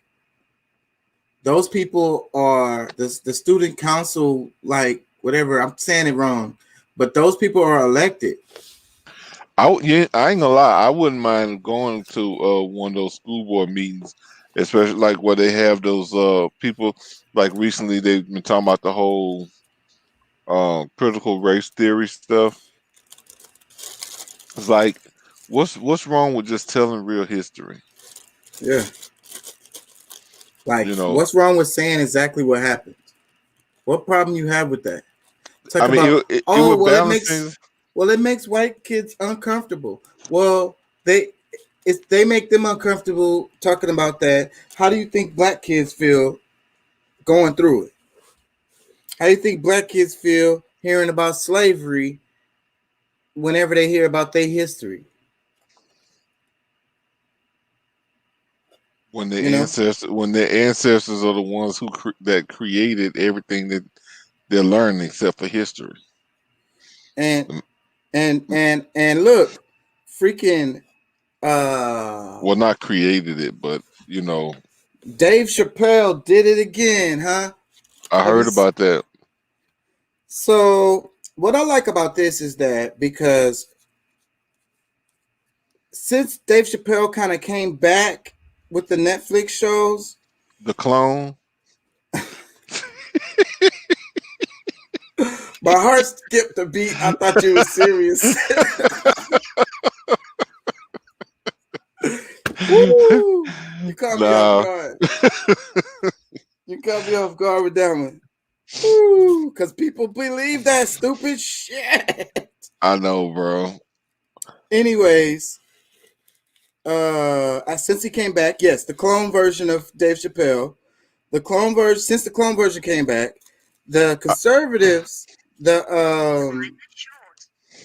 the Republicans or whatever have really been thinking that he's been like talking their language. You know what I mean? Like speaking to them, like he's coming from their point of view with a lot of the stuff that he's been saying. Yeah. But I think that they were misunderstanding him. So this last one, This current current one. the current one, Mm-hmm. it kind of illustrates where he's really at, and that's why they're mad because Well, no, he, I thought it was against some of the the LGBT. yeah, well, the LGBTQ community is mad, but they always mad at Dave Chappelle. What? And I did see a tweet that it was an LGBT person was saying, "Oh yeah, I was feeling him before, but now he kind of went too far or some shit." That tweet got recirculated, but I think they just promoting that because the LGBT people that like Dave Chappelle either like him or they don't like him, and this last show is not gonna change that. I don't think they like to make shit political and it's outrage. But I think that who's really mad is the right wingers because they've been on Dave Chappelle's dick this whole time, and now they can't ride with him on this one. They can't ride with him on this one. The reason why they can't is because he said killing a black man is not as Okay. important as hurting a LGBT person's feelings. A LGBT person's feelings is worth more, than a black man's life. Yeah. Well, them getting upset about the baby. Like they wasn't outraged when the baby killed a black man at the Walmart, but then when he's talking about some gay guys giving fellatio in the parking lot or whatever, that's where the outrage go, and it's just like,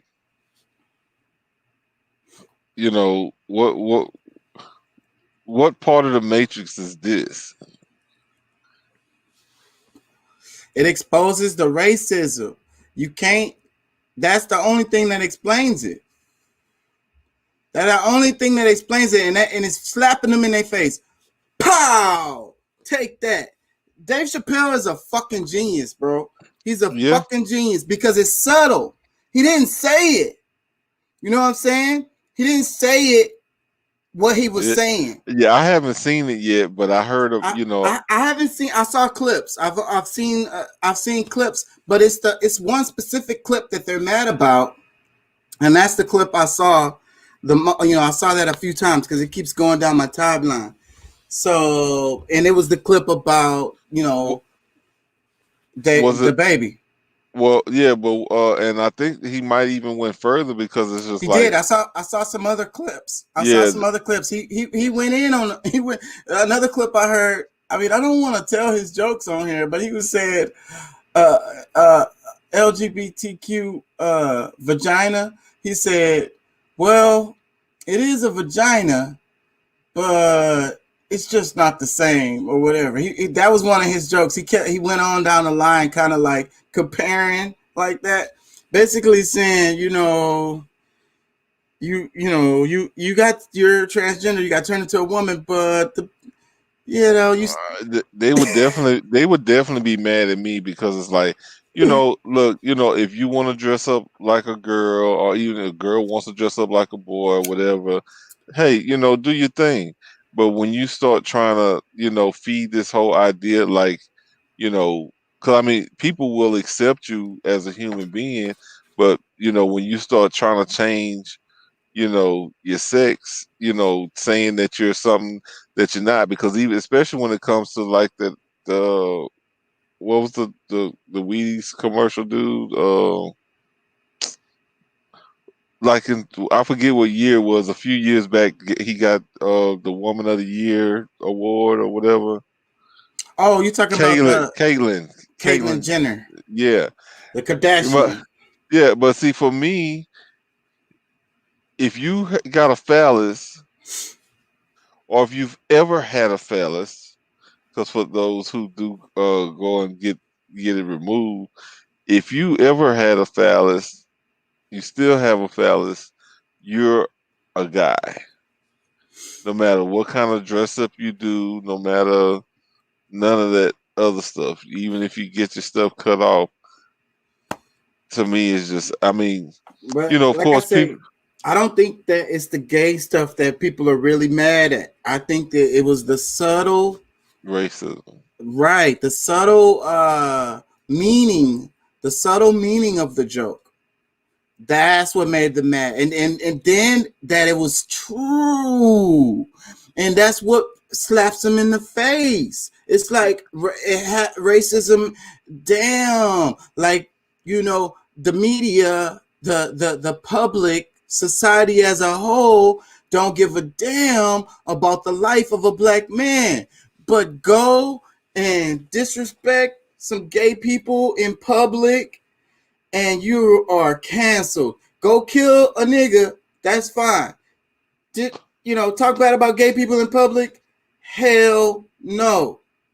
So, boom, that's racism. Boom. The value of the black life, a black man's life. Does he have the value of a human? Is he after all this time, does society value the black man's life as much as another human? Hmm. Or the value is so low that the feelings of a person, because what you have to understand too about the LGBTQ, okay, the white men, okay, it's white men. That's who runs gay men, transgender white men. You know what I'm saying? Because that's our society, and that's how it has been. That scene is dominated. That's him. You know what I'm saying? Does that make any sense what I'm saying? Because just like on the other side of the coin, you have the heterosexual white man, landowning white man, who is, this is white man's land, right? Run the country, right? This is my, we cleared off the Indians. The war is over. You know what I'm saying? We won, right? Mm-hmm. So, that's why everywhere you go, you hear country music and, everything appeals to them. That's the privilege that they don't see, right? That's why they get uncomfortable when they hear rap music in the grocery store. Why the fuck is this shit on? But what I'm saying is white men, and on the gay is white men. So this is the white men's feelings hurt. And those white man's feelings matter a whole lot more than a black man's life.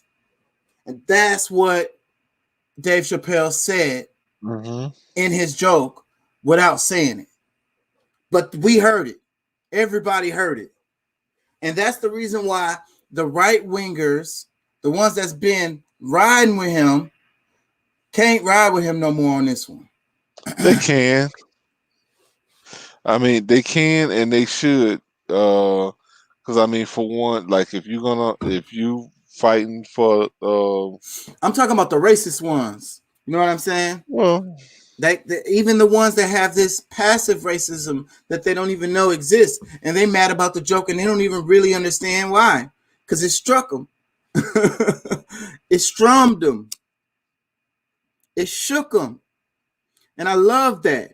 That's what I be wanting to do to people. I want to shake them. I want to send some electricity, just zap them a little bit. Tase Tase them every time they do that tick. Because people have that tick. Like I say, Mr. Smith jumps in. That tick jumps in, all the time. And then they don't realize that they're even doing it. It's a tick. And it's racism. It's what it is. It's racism. It's racism that they haven't really acknowledged, know thyself. We talk about that all the time. If you're racist, the first way to start going, in a better direction is realizing the reality that you're racist and accepting that, taking it in, know thyself. Okay, I'm racist. So, how did it happen? Whatever, that's beside the point. Let's focus on how we're going to get, away from this. And this will be a process. It wouldn't happen overnight. You can't be racist yesterday and wake up tomorrow not racist. Impossible. That stuff lingers with you forever. For the most part, some people may not. But, oh my goodness. I'm putting you to sleep, huh? Well, it's not you putting me to sleep. I'm tired. It's 12:49. Before I put you to sleep, let's talk about my last subject is ads. How to identify ads. There's a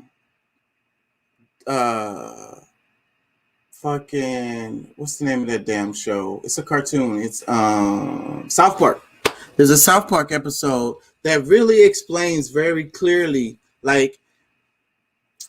the idea that I'm trying to touch on here, because I wish I could play it, but I'm afraid if I play it, it's going to be a problem. So I'm not going to play it. And plus, when I was trying to look for it, I couldn't find it because I was looking for it free on YouTube and I didn't want to go through Netflix or whatever. I probably could have found it on there. But anyways, South Park episode really breaks down the idea about an ad. Like in the cartoon, it was a person, but this person was an ad. And this person didn't even know they were an ad. And their friends didn't know they were an ad. The one guy falls in love with her. It was a chick. And his friends realized it was an ad and they was trying to tell him, hey, she's an ad, bro. She's just an ad, bro. He's like, I love her. I don't care. Yeah. I was just going to say, I didn't really watch South Park a whole bunch, but yeah. South Park is good, I think, because on the social, the political type kind of commentary that it does is pretty good, I think. Sometimes they be missing the mark. Sometimes, most of the time, they just highlight what the hell is going on. They don't present no real solutions, but they do a good job at presenting the problem. But so the idea of the ad, so it's really like a horror story, so like a nightmare. Because how do you distinguish the difference between ads and not ads? Especially today. You know what I'm saying? So think about the major movies that we watch. The big movies. How much of those movies are just an ad? And in some cases, the whole movie could be a fucking ad. It's a commercial. Yeah, no, I mean, for the most part, most movies are ads, especially when you get into when they blowing up stuff or, it's a certain vehicle that they're selling all kinds of shit and it's coming at you so fast. Wow. Because I have a clip, but I don't want to put you to sleep. It's only a minute and a half, but it's an ad. No, go with it. Let me see. It's an ad and it just kind of illustrates fucking how clever the shit is. So it's like, what the hell is an ad? Sometimes, today, I ask everyone, what is an ad? What is an ad really? When do you see them? Where are they at? You know what I'm saying? Because I think we don't realize that we're inundated with ads so much to the point where we can't distinguish between things that are ads and things that are not. Not only that, we walk around and some of us are ads ourselves.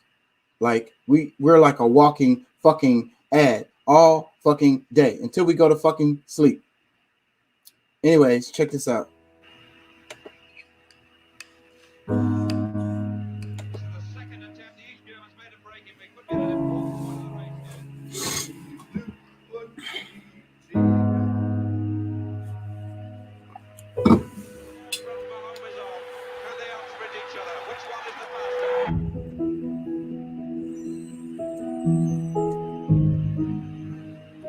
Don't go to sleep. I'm up.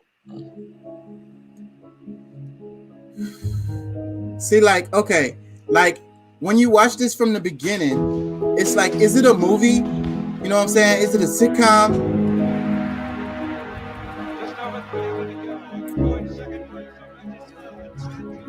You're getting a whole like season worth of drama. And it's like, what are they selling?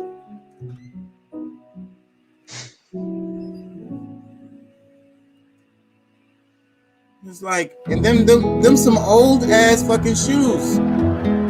You know, ain't nobody, them shoes probably not even on sale.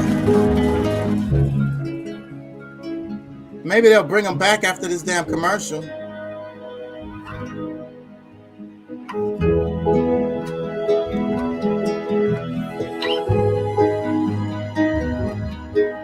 You're emotionally attached. You agree with this guy, like you feel him. Break free. Adidas. Like, you there? Yeah. You said it's like Adidas. Well, it was an Adidas commercials. At the end, it said break free, and the guy was running, and he seemed happy. Happy and free. He broke free, and he ran outside, and he was happy. He had his Adidas on. The commercial was perfect. Absolutely fucking perfect. And that's what I mean, because a little movie. And it gave you so much information. It was like you watched a season of your favorite TV show in like less than a minute. That was less than a minute? Yeah, well, it was like a minute and 5 seconds, I think. Oh. Right over a minute. So, my point is that, like, it's a really deep subject, right? For us to try to recognize, like, it kind of goes in with what's real and what's not, because if we don't know if somebody's selling us something, how do we know if someone's trying to sell us something, or they didn't already sold us something, right? Because later on we get online and we order some shit. We don't even know why we fucking ordering that shit. Damn burger. Some random ass burger. You like, Burger King came out with the new burger. It's called the such and such and such. And you don't even eat fucking Burger King. And you don't even remember watching no damn commercial about no damn new burger. How the hell you know the new burger came out? Like old girl from next Friday. How did it go? She was the Lady of Rage. Shit, I'm starting to forgot what I was about to say. Lady of Rage from what? I think got that the was lady. Friday. Was Yeah, that it was. Friday? Yeah, no, yeah, it was Friday. Next Friday or whatever. Yeah. The scene. But I can't remember. I'm hard to remember details like that though. But I do know what you're talking about. Okay. Well, yeah. Now I was just saying because what you said, because I was trying to, relate it to what you had said. Baby D. When she well, don't worry about it. It'll come to me later, or I don't know. You know how I get when I'm. Yeah, done. When I'm tired. I'm pretty much spent too. My brain doesn't work right, man. I got when I get a chance to get me a little nap in or something, I'm good. Otherwise, shoot, But you know, I have a 14-hour day. You know what I'm saying?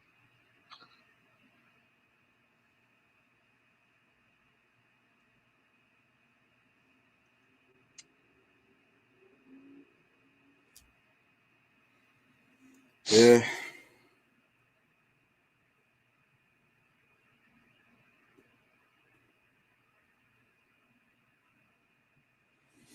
Look, I don't know. This random as fuck. Listen to this.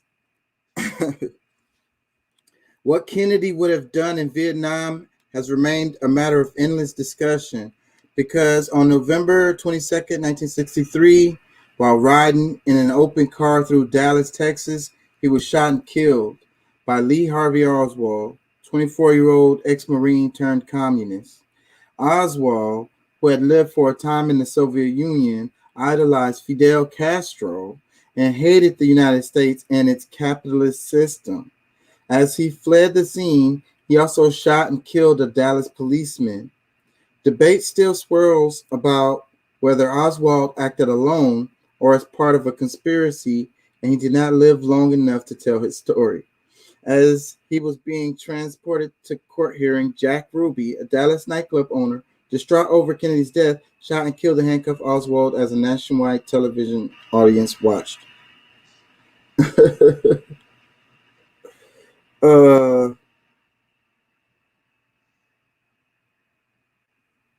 Yeah, they just went on to get all. Man, this is in a school book, a university school book.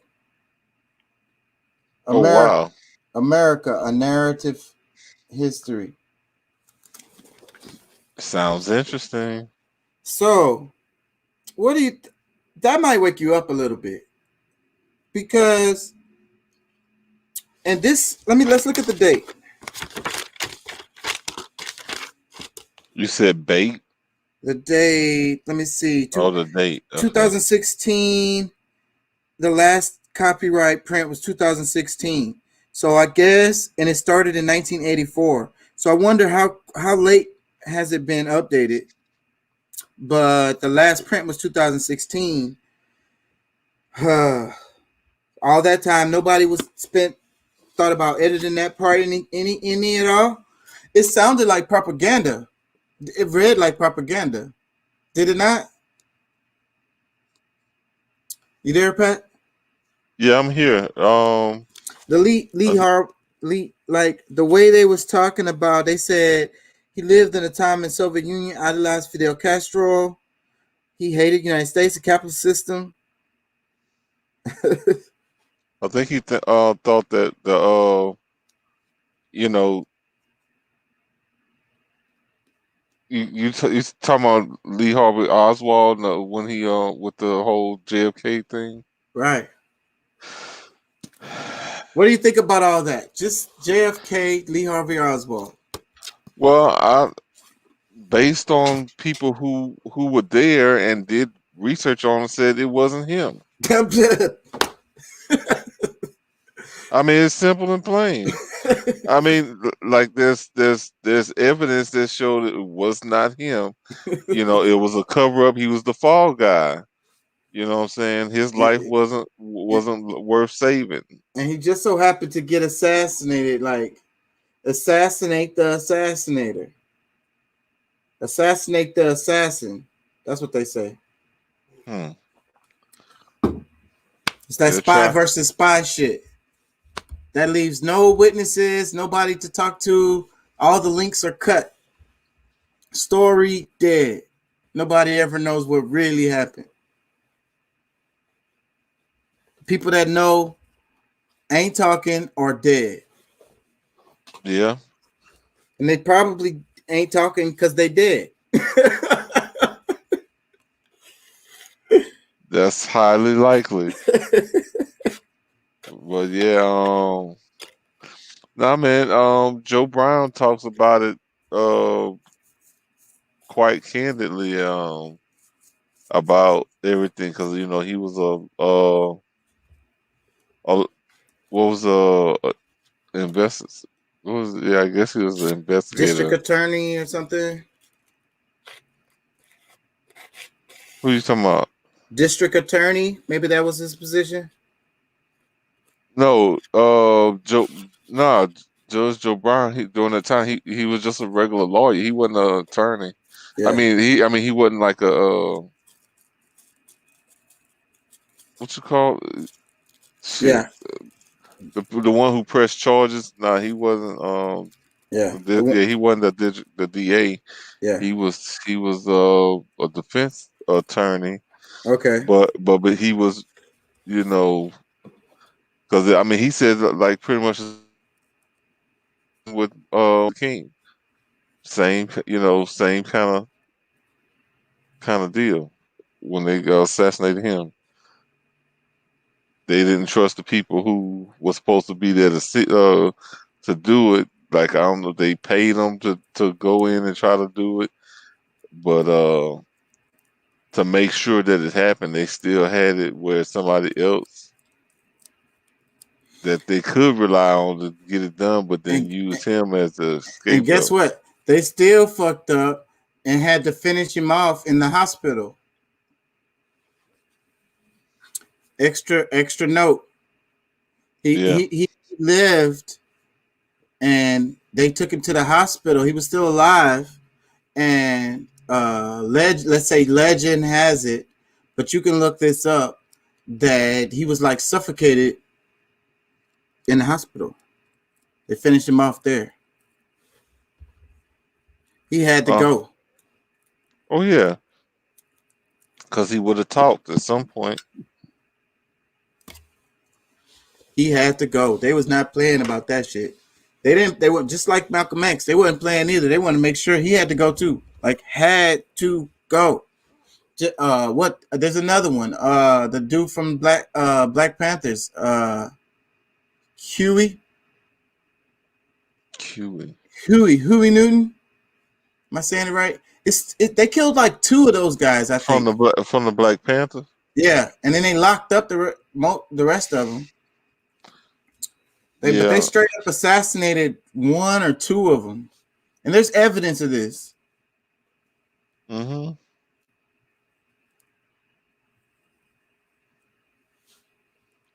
That was that had to go shit. It be the FBI, it be the powers that be, because you could blame the FBI, but they was following orders. Who knows where the orders came from? How high up? Who knows? But niggas like that be like, that nigga there gotta go. He gotta go. So let's start working on getting on to the point where this nigga gotta go. So can y'all work up a plan? Let me know, the time frame when y'all can get this done. And I'm sure it's like that to this day. But they use drone strikes now, and they try not to do it so much here on United States soil. They do it here. They do it way more slick. It's gonna be suicide.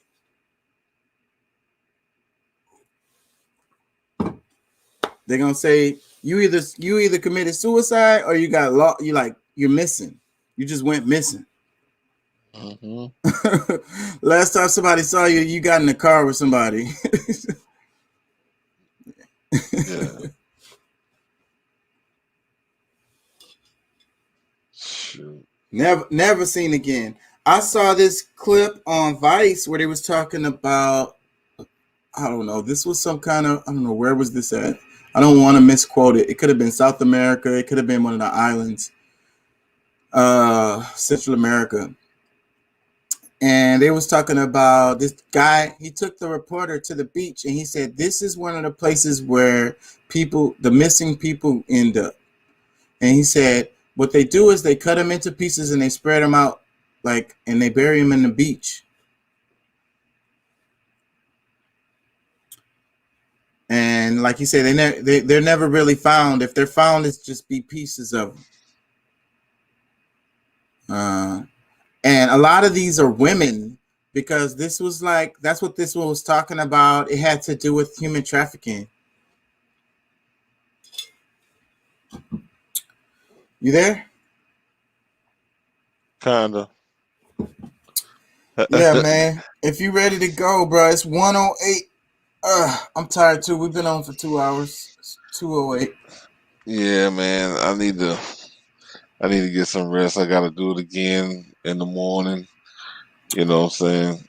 Yeah, I'm supposed to finish writing this paper. I wrote most of it, but I need to finish that hoe. What is it on? This paper is about diseases in antiquity. That's for the class. That's what the class is, and we're talking about. They making me write like some of this shit, bro. Is racist. I ain't gonna lie, bro. But I have to do what I have to do. It is what it is. Cause like the question is fucking racist and shit. How did one of the questions? It's a quiz. What I'm doing is a midterm, and there's like a couple questions I have to answer, and then they kind of give you certain specific criteria that they want you to write about. So one of the questions is like, how did Eastern Europeans like revolutionize the medical field? You know what I'm saying? And no matter what, your answer is gonna be like, I ain't gonna say some bullshit, but it's gonna be,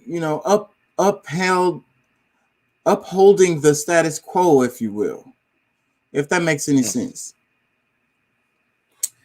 Anyways, it's still, this is an anthropology class, and I really do enjoy the content. And we learned that I have to write what why it's hard, even though I spent like 4 hours on it, I think, already. Because I have to write about these diseases. I'm writing about malaria, leprosy,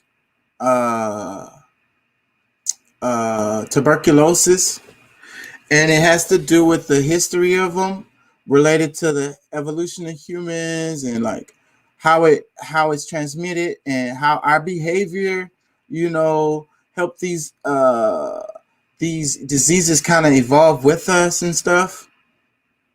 It's dry, boring stuff for people who don't like that kind of stuff. Like, as you can see, people who's ever watching, I just put Pat to sleep.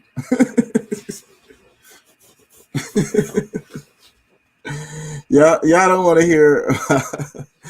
Y'all don't want to hear about that shit.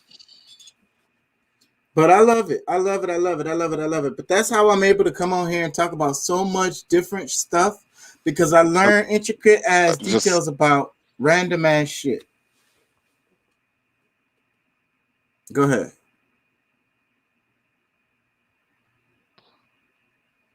About what? I thought you were going to say something. And and that's why I think I'm doing this. Part of why I'm doing this channel too is, I guess, I'm trying to monetize all these damn books I done read. I'm trying to monetize all these papers I done wrote. Maybe we ought to get into some of that, because I got a bunch of stuff in here that different. Some of them I hadn't been able to complete, but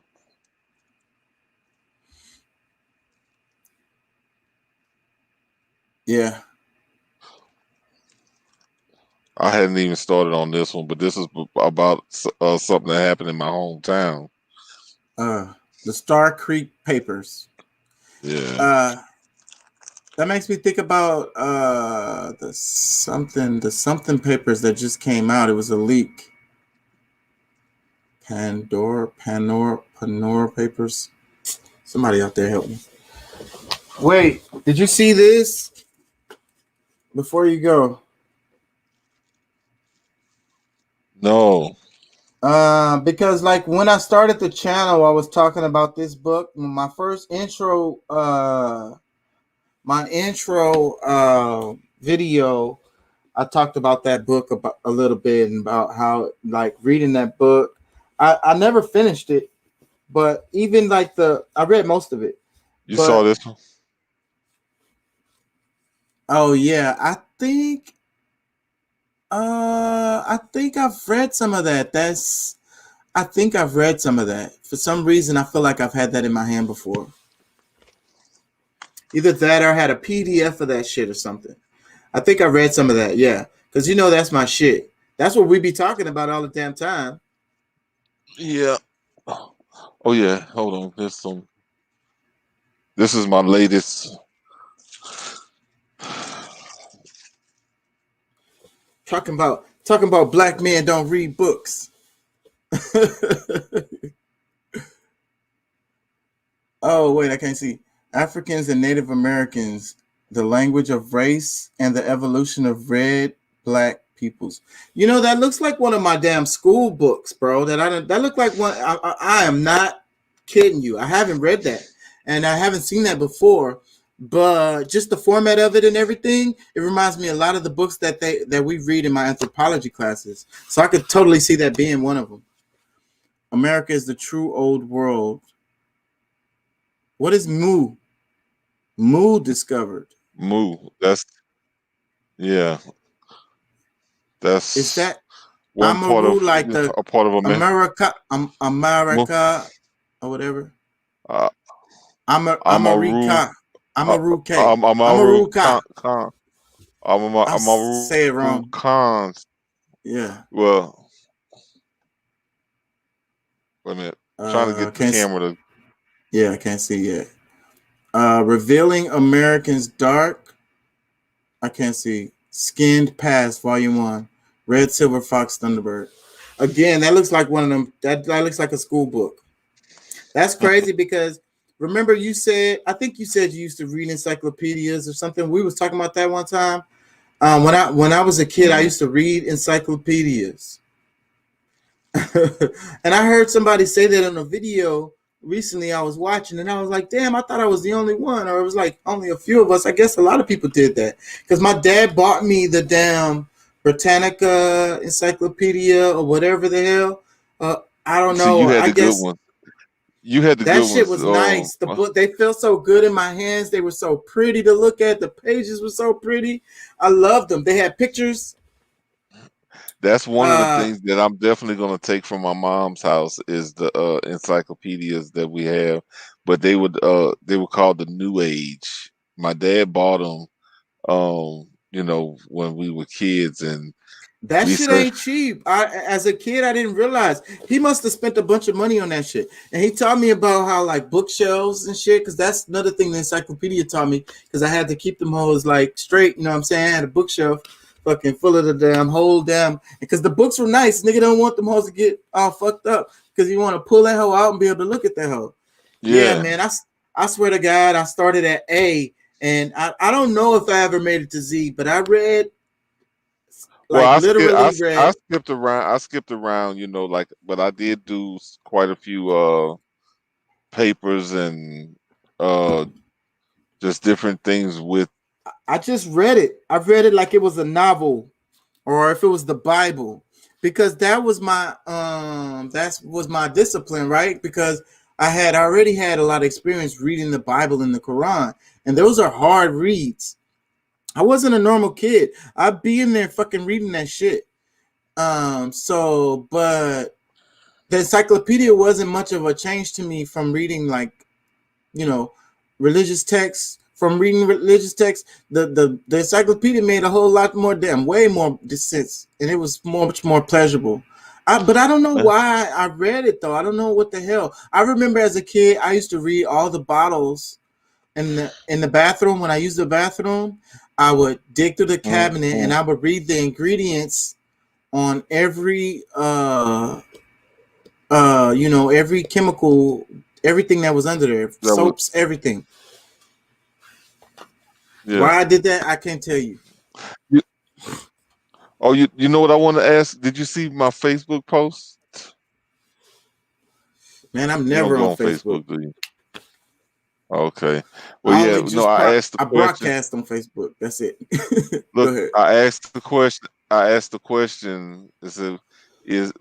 Yeshua / Jesus? Some people call him Yeshua, don't call him Jesus. But I asked, was Jesus a Mason?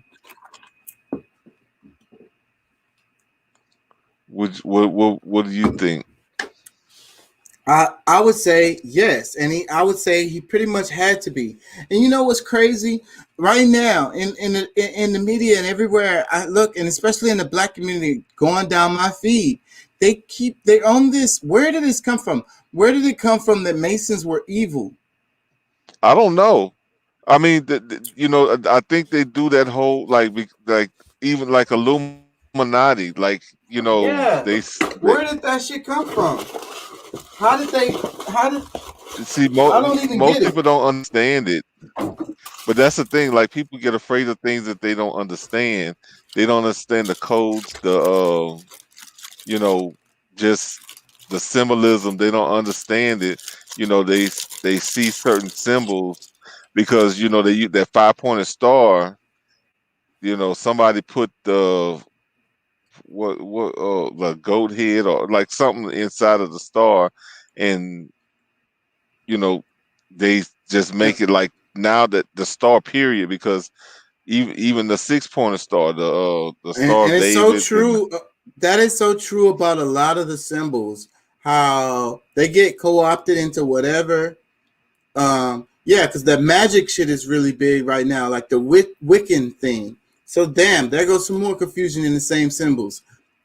People, it seems like their brain, that whatever meaning the symbol means to them that they just got locked on to, that's the meaning of the symbol. Because it's yeah, kind of like with the Confederate oh, flag and shit, and that exactly shit, the Hitler shit, and everybody's so fucking stupid, bro. the swastika I, you come out. yeah, the swastika. I would have to do a whole class to explain to these motherfuckers. Most of those symbols go so fucking far back, Yeah, and you way know before Hitler the ever was a thing. existed. But see, and like the whole Aryan thing, like even the Ku Klux Klan, like a lot of that stuff was black people, but white people, you know, different, you know, groups start trying to use it and pretty much dressing up like those certain people and you know pretty much using that as a disguise to do whatever their agenda was. Because I mean that Because yeah, because hey, Kanye West some years ago, Kanye West wore a jacket and it had like the Confederate symbol, but it was kind of different. And the whole like internet was all mad. And I because was see like, they and I don't was like, realize I was like, we I was like, black Kanye, people. Kanye always be up to something. So Yeah, I but looked it up, and that's when I learned that shit. But I didn't know that until then because that I had black, to look it yeah, up. we were the first Confederates. Kanye be on some shit, bro. Niggas don't be hearing him. Nah, because I mean, because their mind is so caught up on what. Oh, you know, the one that really got me was the one when Obama, you know, not Obama, when Beyonce did that last video, that big video she did, and she was wearing those horns on her head. Oh, she's doing satanic rituals and this, that, and the other, blah blah blah. But no, that's like that's an African thing that you know is supposed to show wealth. You know, that's pretty much what it meant. You know, if you had cattle back in the days, you know, and it's probably worldwide. If you had cattle, you were rich. That was a symbolism of prosperity. Like you had, you know, you had money, and a lot of people just, I mean, they because and their cow horns, they weren't like. I mean, I don't know what, you know, how they related it straight to Satan or whatever, but It's a so lot of retarded. There's a people country. people go off of what other people say instead of doing real research. You know what I'm saying? That's the biggest problem about what's going on today. There's a Today's there's a country. There's a country in Africa to this day. Every time they get married, they have to give a cow or whatever because that has been a tradition for a long ass time. They haven't stopped, and it's crazy because these people, these are normal, these are modern people, so they literally be having to buy a cow so that they can give it or yeah, whatever. to meet their tradition. I forget what they call it, a dowry. Yeah. that'll be a part of the diary. Uh, like they pretty much like not buying the wife from from the, but they're negotiating, like they're giving something up of value because they're getting something of value from them. It's like, okay, well, you know, that's just, it's tradition. Yeah, That's but these people are not cow herders anymore. They're regular folks like me and you driving cars and shit. They don't have time to tend to no fucking cows.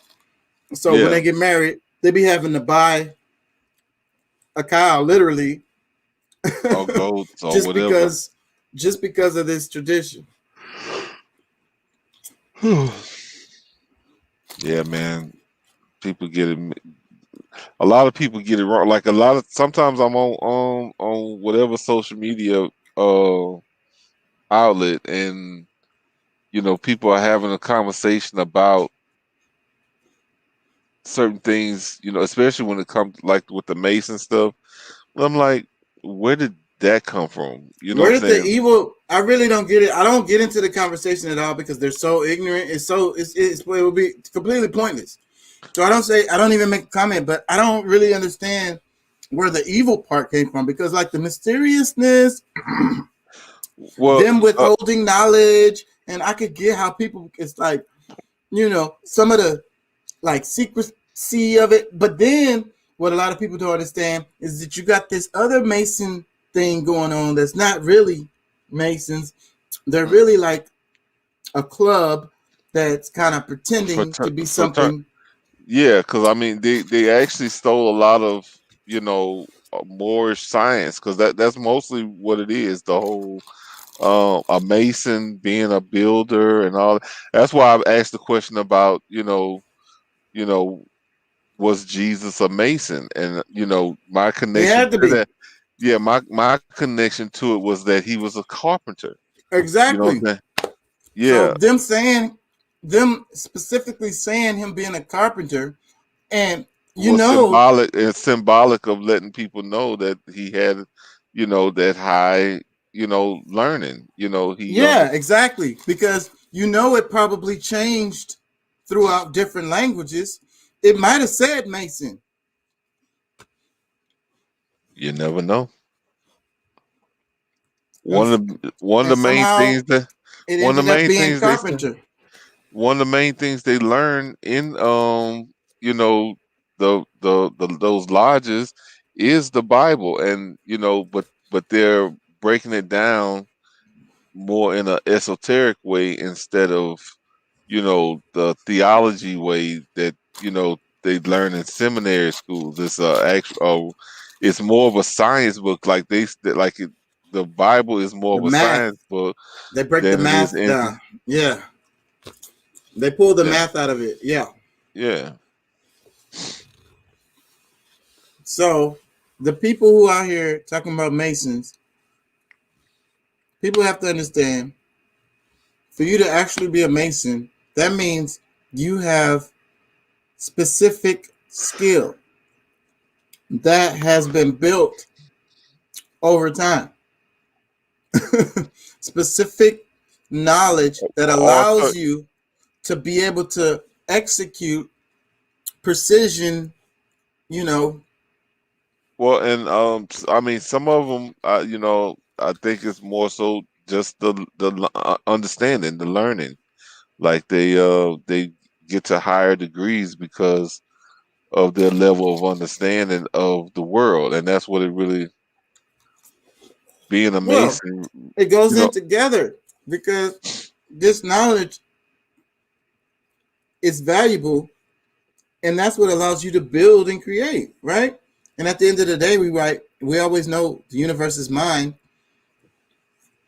mm, Creation is our voice mixed with our, emotion and breath. So, and we think of it first, it happens in your mind first, and then you make it, you build it. But for you to be good at that and know what you're doing, first off, you would have to have done it a few times, and possibly you probably need to have been taught some stuff about it. You know what I mean? hmm And this is something that's coming from your mind and coming to the physical world and being an actual real thing that wasn't there before. Yeah. Yeah. So, some people they'll learn or down the road, because I mean, I think maybe even I got caught up into that whole Illuminati thing at some point. At one point, this was years and years ago, but until I learned how to really research, how to find out things on my own, talking with people who did know better, and the just my ability to listen and learn. But some I people will. But you know I what? definitely went down the Illuminati road Yeah. rabbit hole. Yeah. Now I think a lot of people get it messed up with that with the white guy. You know, he had a book, I think it came out in the 70s.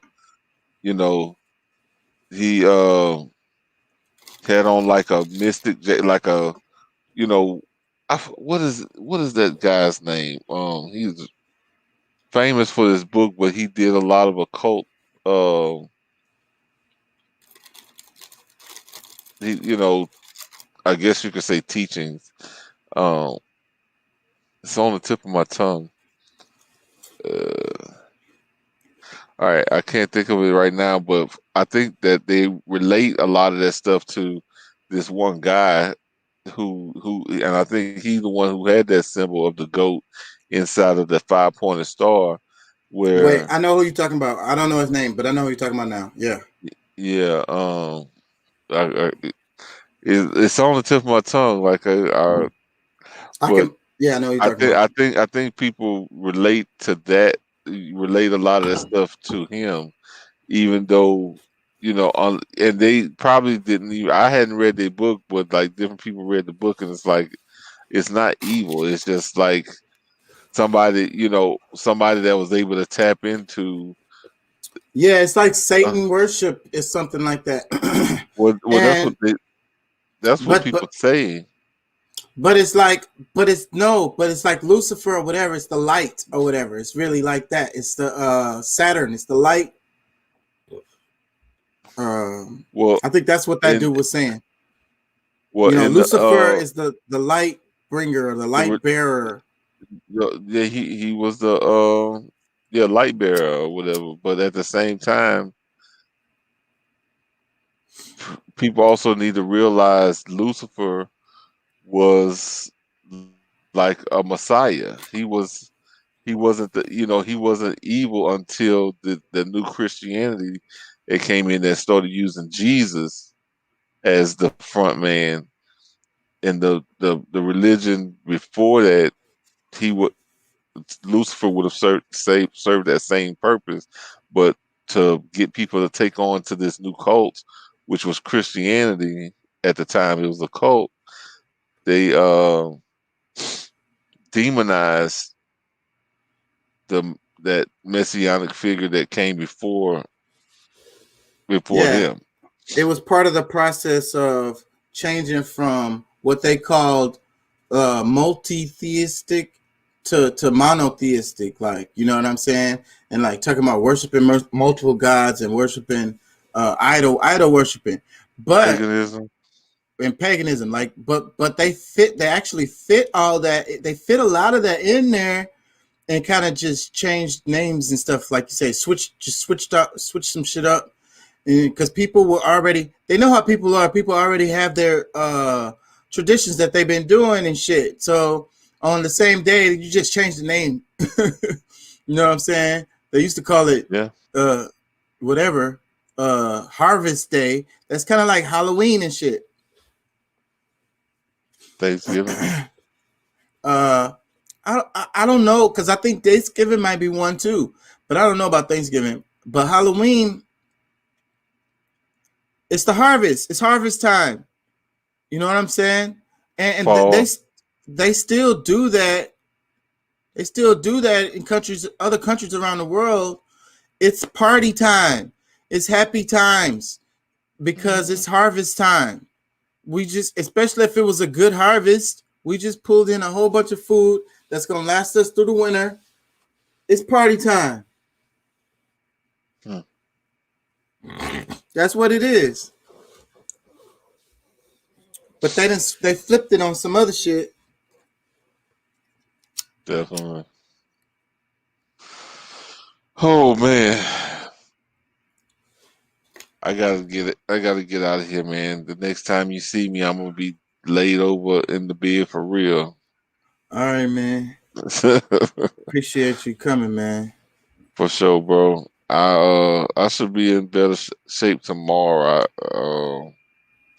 I don't know how everything will go yet, but I still by that tomorrow I should be in a better position to discuss whatever.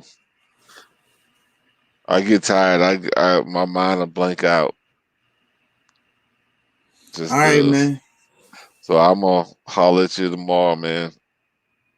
Thank you for your time, bro. Peace. All right, man. Appreciate you having me. Let's see. Yeah, so somebody asked, what do you mean about identify as? Well, earlier in the video I was talking about how we're inundated with ads to the point where we have lost the ability to identify if we're watching the ad or not. Not only that, you have people who are walking around who are literal ads because they're advertising something with their clothing and all this. But not only that, it's like everything they say, it's like they're telling you about some product or service.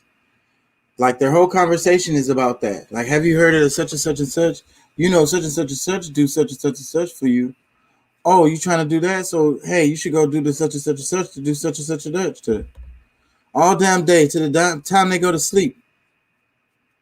The other thing I was talking about was like the movies that you see, the big movies, a lot of the big movies, some of them are just an ad. Like it's a long ad that has multiple ads with inside of ads that are inside of ads. And I know it's hard for y'all to see this, but because I'm saying this, I want you to pay attention and look, try to see what I'm saying.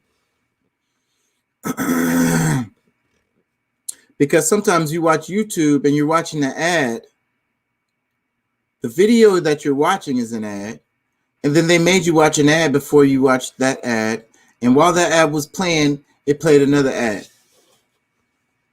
in the middle of the ad. The cartoons. Let's talk about cartoons. Do you think, can you imagine, try to imagine a cartoon as an ad, right? You want to sell some Barbie dolls, or you want to sell some little squeezable, whatever the hell it is.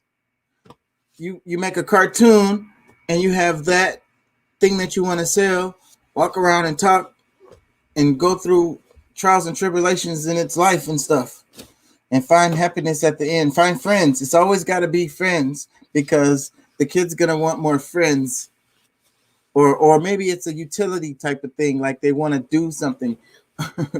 So in the cartoon, it'll be people or little kids or maybe little gremlins or something that the kids relate to because they're smaller than everything else and whatever, and talk funny or something. And so they relate to that thing, and then they're doing that thing in the cartoon is doing something, like they're playing with something or whatever. It's a toy. You know, guess what? Barbie dolls, all that shit. G.I. Joe. Do you not remember watching G.I. Joe as a kid? Guess what? G.I. Joe was a commercial. G.I. Joe was an ad. The game, the cartoon G.I. Joe, the movie G.I. Joe. It's an ad, bro. It's an ad. It's selling a product that you literally gonna go and buy out of the store after watching it.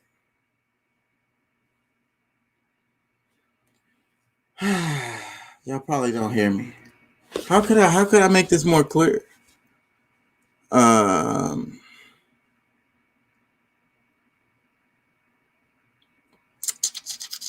I don't know. I don't know. I think what I said was pretty clear. I don't know if the person that was asked that question is still there, but and I know the comments come in late, and I might have saw it late, a little late, so they come in slow. But I don't know how to explain that better. We need to try to open our eyes. We need to take the veil off, take down the curtain, take off the VR headset, unplug for a minute, log off, go for a walk.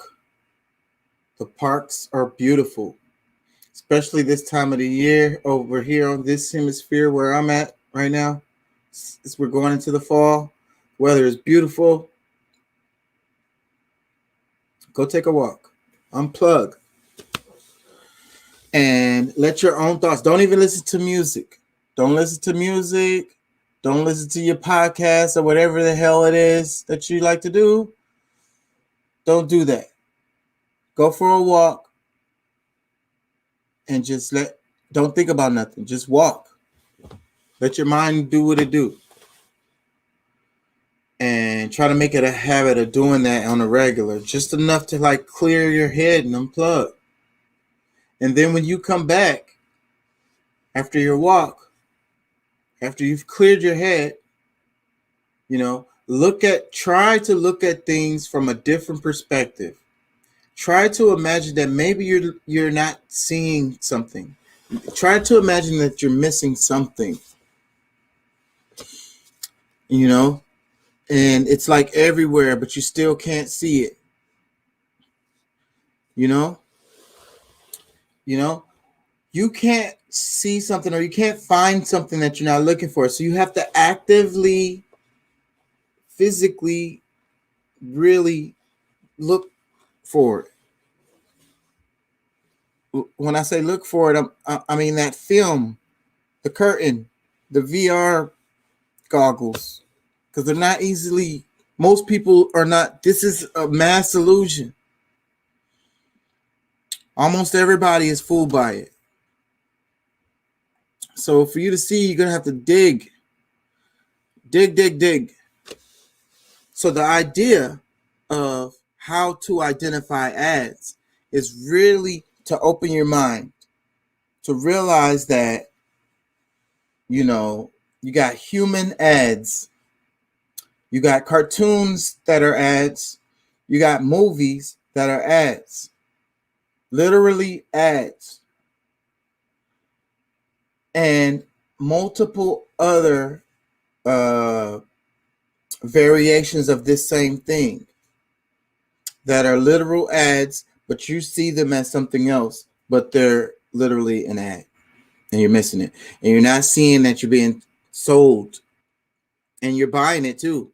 You also bought it because your mind, you didn't recognize it was an ad, but somewhere in your subconscious did, and later on you're gonna go buy that thing. It works so well, especially if you didn't know you was watching an ad. That's why I played that ad that I played earlier. If you guys rewind the video back, the ad I played is perfect. You watch it, it's like you don't know it's an ad, and boom, it punches you in the face, or it subtly hits you in your subconscious.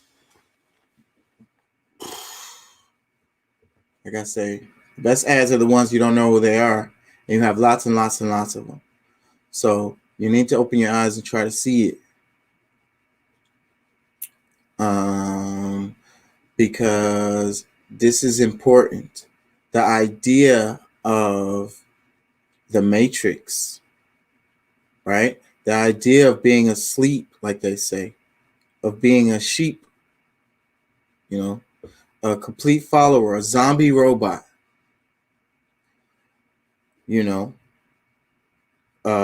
they have multiple ways to manipulate you and control you. Fear, you know what I'm saying? Economics. They have lots of ways to control you.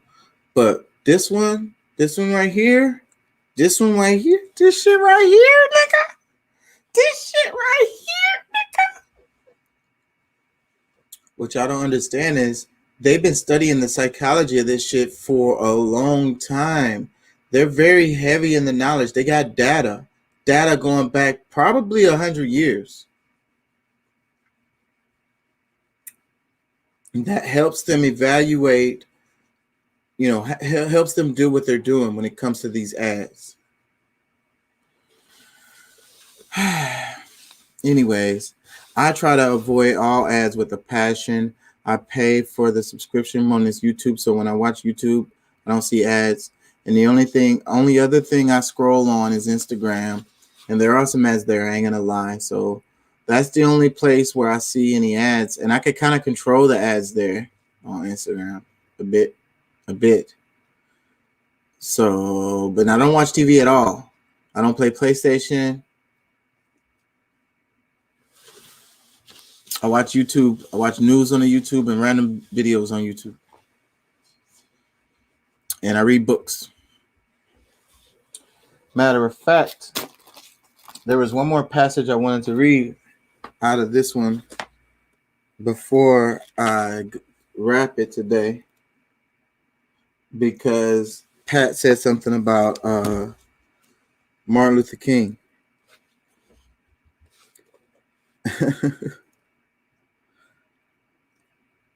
After the Montgomery bus boycott of 1955 to 1956, Martin Luther King Jr.'s philosophy of militant nonviolence stirred others to challenge the deeply entrenched patterns of racial segregation in the South. During the 60s, King became the face of the heart of the civil rights movement. His goal was integration and equality, and he was an uplifting example of fortitude and dignity in confronting brutality and oppression. By nature, he was inspirational and courageous, with an astonishing capacity for forgiveness and deep understanding of the dynamics of political power and social change. Yet, he was also immensely complicated and contradictory, even hypocritical, as the FBI discovered by subjecting him to relentless electronic service and even blackmail. King was neither a genius nor a saint, but his shortcomings pale in insignificance when compared to his achievements.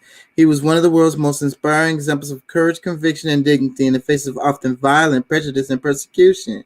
With the help of those who led and inspired, King changed the trajectory of American history for the better. Alas, he did not live to see the promised land made possible by his actions.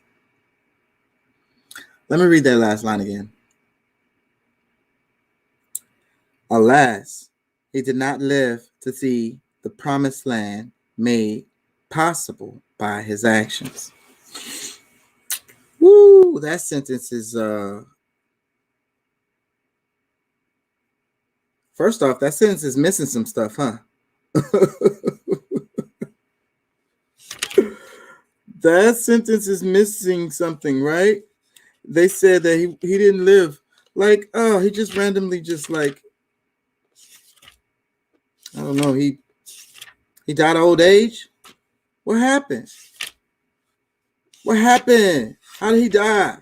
He just, alas, he did not live to see the promised land. Why he didn't live to see the promised land? He in the promised land made possible by his actions. Did the promised land actually happen? And was it by his actions if the promised land ever happened? Wow, you guys, this is a university school book.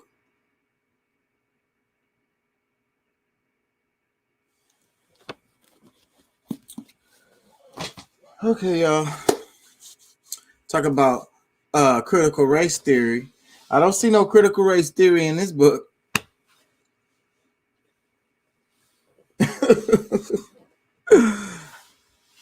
All right, y'all. I think I'm gonna wrap it. It's almost 2 a.m. I really need to finish writing this paper. I might do it right now since I'm still up, but I might just, I don't know what the fuck I'm gonna do. But I've been trying to do these shorter, these videos, because it takes a lot out of me. I think I'm getting better at these. I really do. Y'all let me know. I really want to know. leave comments in the comment section on how we can improve, what you don't like, what you do like, what's good, what's bad. You know, let me know. I really want to get better.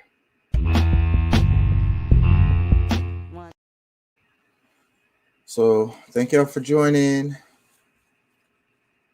Don't forget to hit the like button,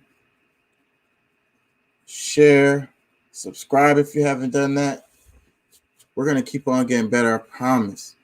We're gonna make this a magnet for people who want to make a change in the world and to come and talk about it and really try to make it happen.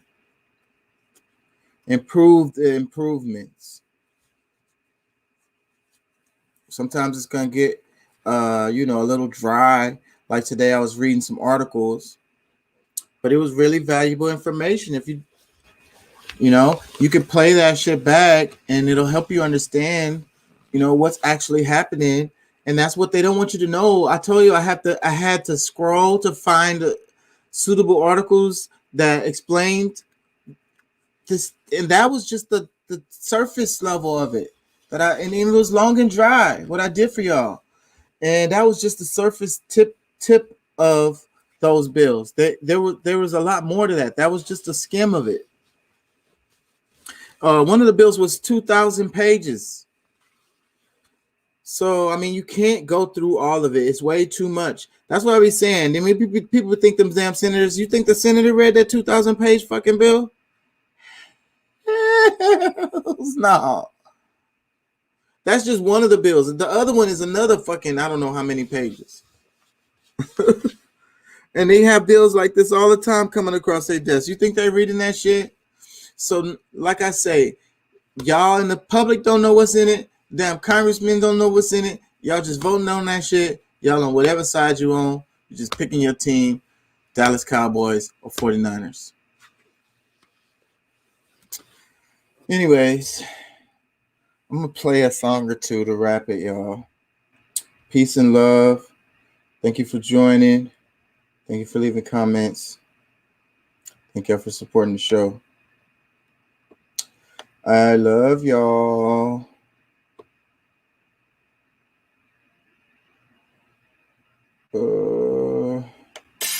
Yeah, this is what it is. It's what it is.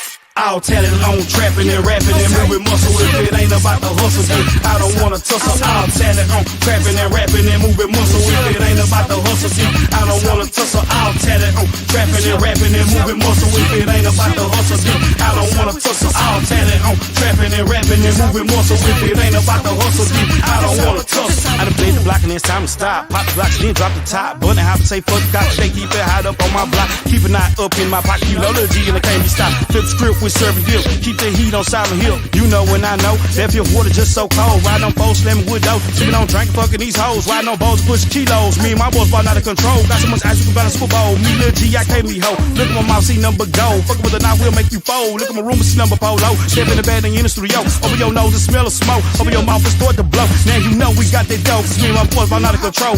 We keyed up and G'd up. And we should've lost straight speed up. We should've decided to pull my heat up. Lost nigga going big, I'm fucked up. Nigga, we keyed up and G'd up. Once should've lost straight speed up. We should've decided to pull my heat up. Lost nigga going back, I'm fucked up. All talent on trapping and rapping and moving muscle. If it ain't about the hustle, then I don't wanna tussle. All talent on trapping and rapping and moving muscle. If it ain't about the hustle, then I don't wanna tussle. All talent on trapping and rapping and moving muscle. If it ain't about the hustle, then I don't wanna tussle. All talent on trapping and rapping and moving muscle. If it ain't about the hustle, then I don't wanna tussle. Hitting niggas in they fucking head with a crack. Bustin', I'm bustin' back with a gap that spits venom, you sinning black. And when the bottom of the knife and it smack, Iblis, the cat's wax and I'm back. Cause he ain't suffered enough, hustled enough, scuffling cuff his hand to a cop, nothing discussed, cutting his nuts to his cock. Something to shock a spark out your heart when you stop jogging in the park. And you meet a nigga dog that fight ball, blood spilling on the sidewalk. Staying in the light is smart despite staying on course, of course. Cause the smell of death escaping out of corpse is rough. Top half man and I be damned if that bottom half horse. Hush, Lost souls rushing to touch the black hole, wishing to be dust gagging and fuss, cause the demon face leaking pus. I'll tell it on trapping and rapping and moving muscle. If it ain't about the hustle, then I don't wanna tussle. I'll tell it on trapping and rapping and moving muscle. If it ain't about the hustle, then I don't wanna tussle. I'll tell it on trapping and rapping and moving muscle. If it ain't about the hustle, then I don't wanna tussle. I'll tell it on trapping and rapping and moving muscle. If it ain't about the hustle, then I don't wanna tussle. Trapping and rapping ain't about the hustle. I don't wanna tussle. I'll trapping and rapping ain't about the hustle. I don't wanna tussle. Out. You are now tuned in With Lil G, to the style KC, real. Bambino.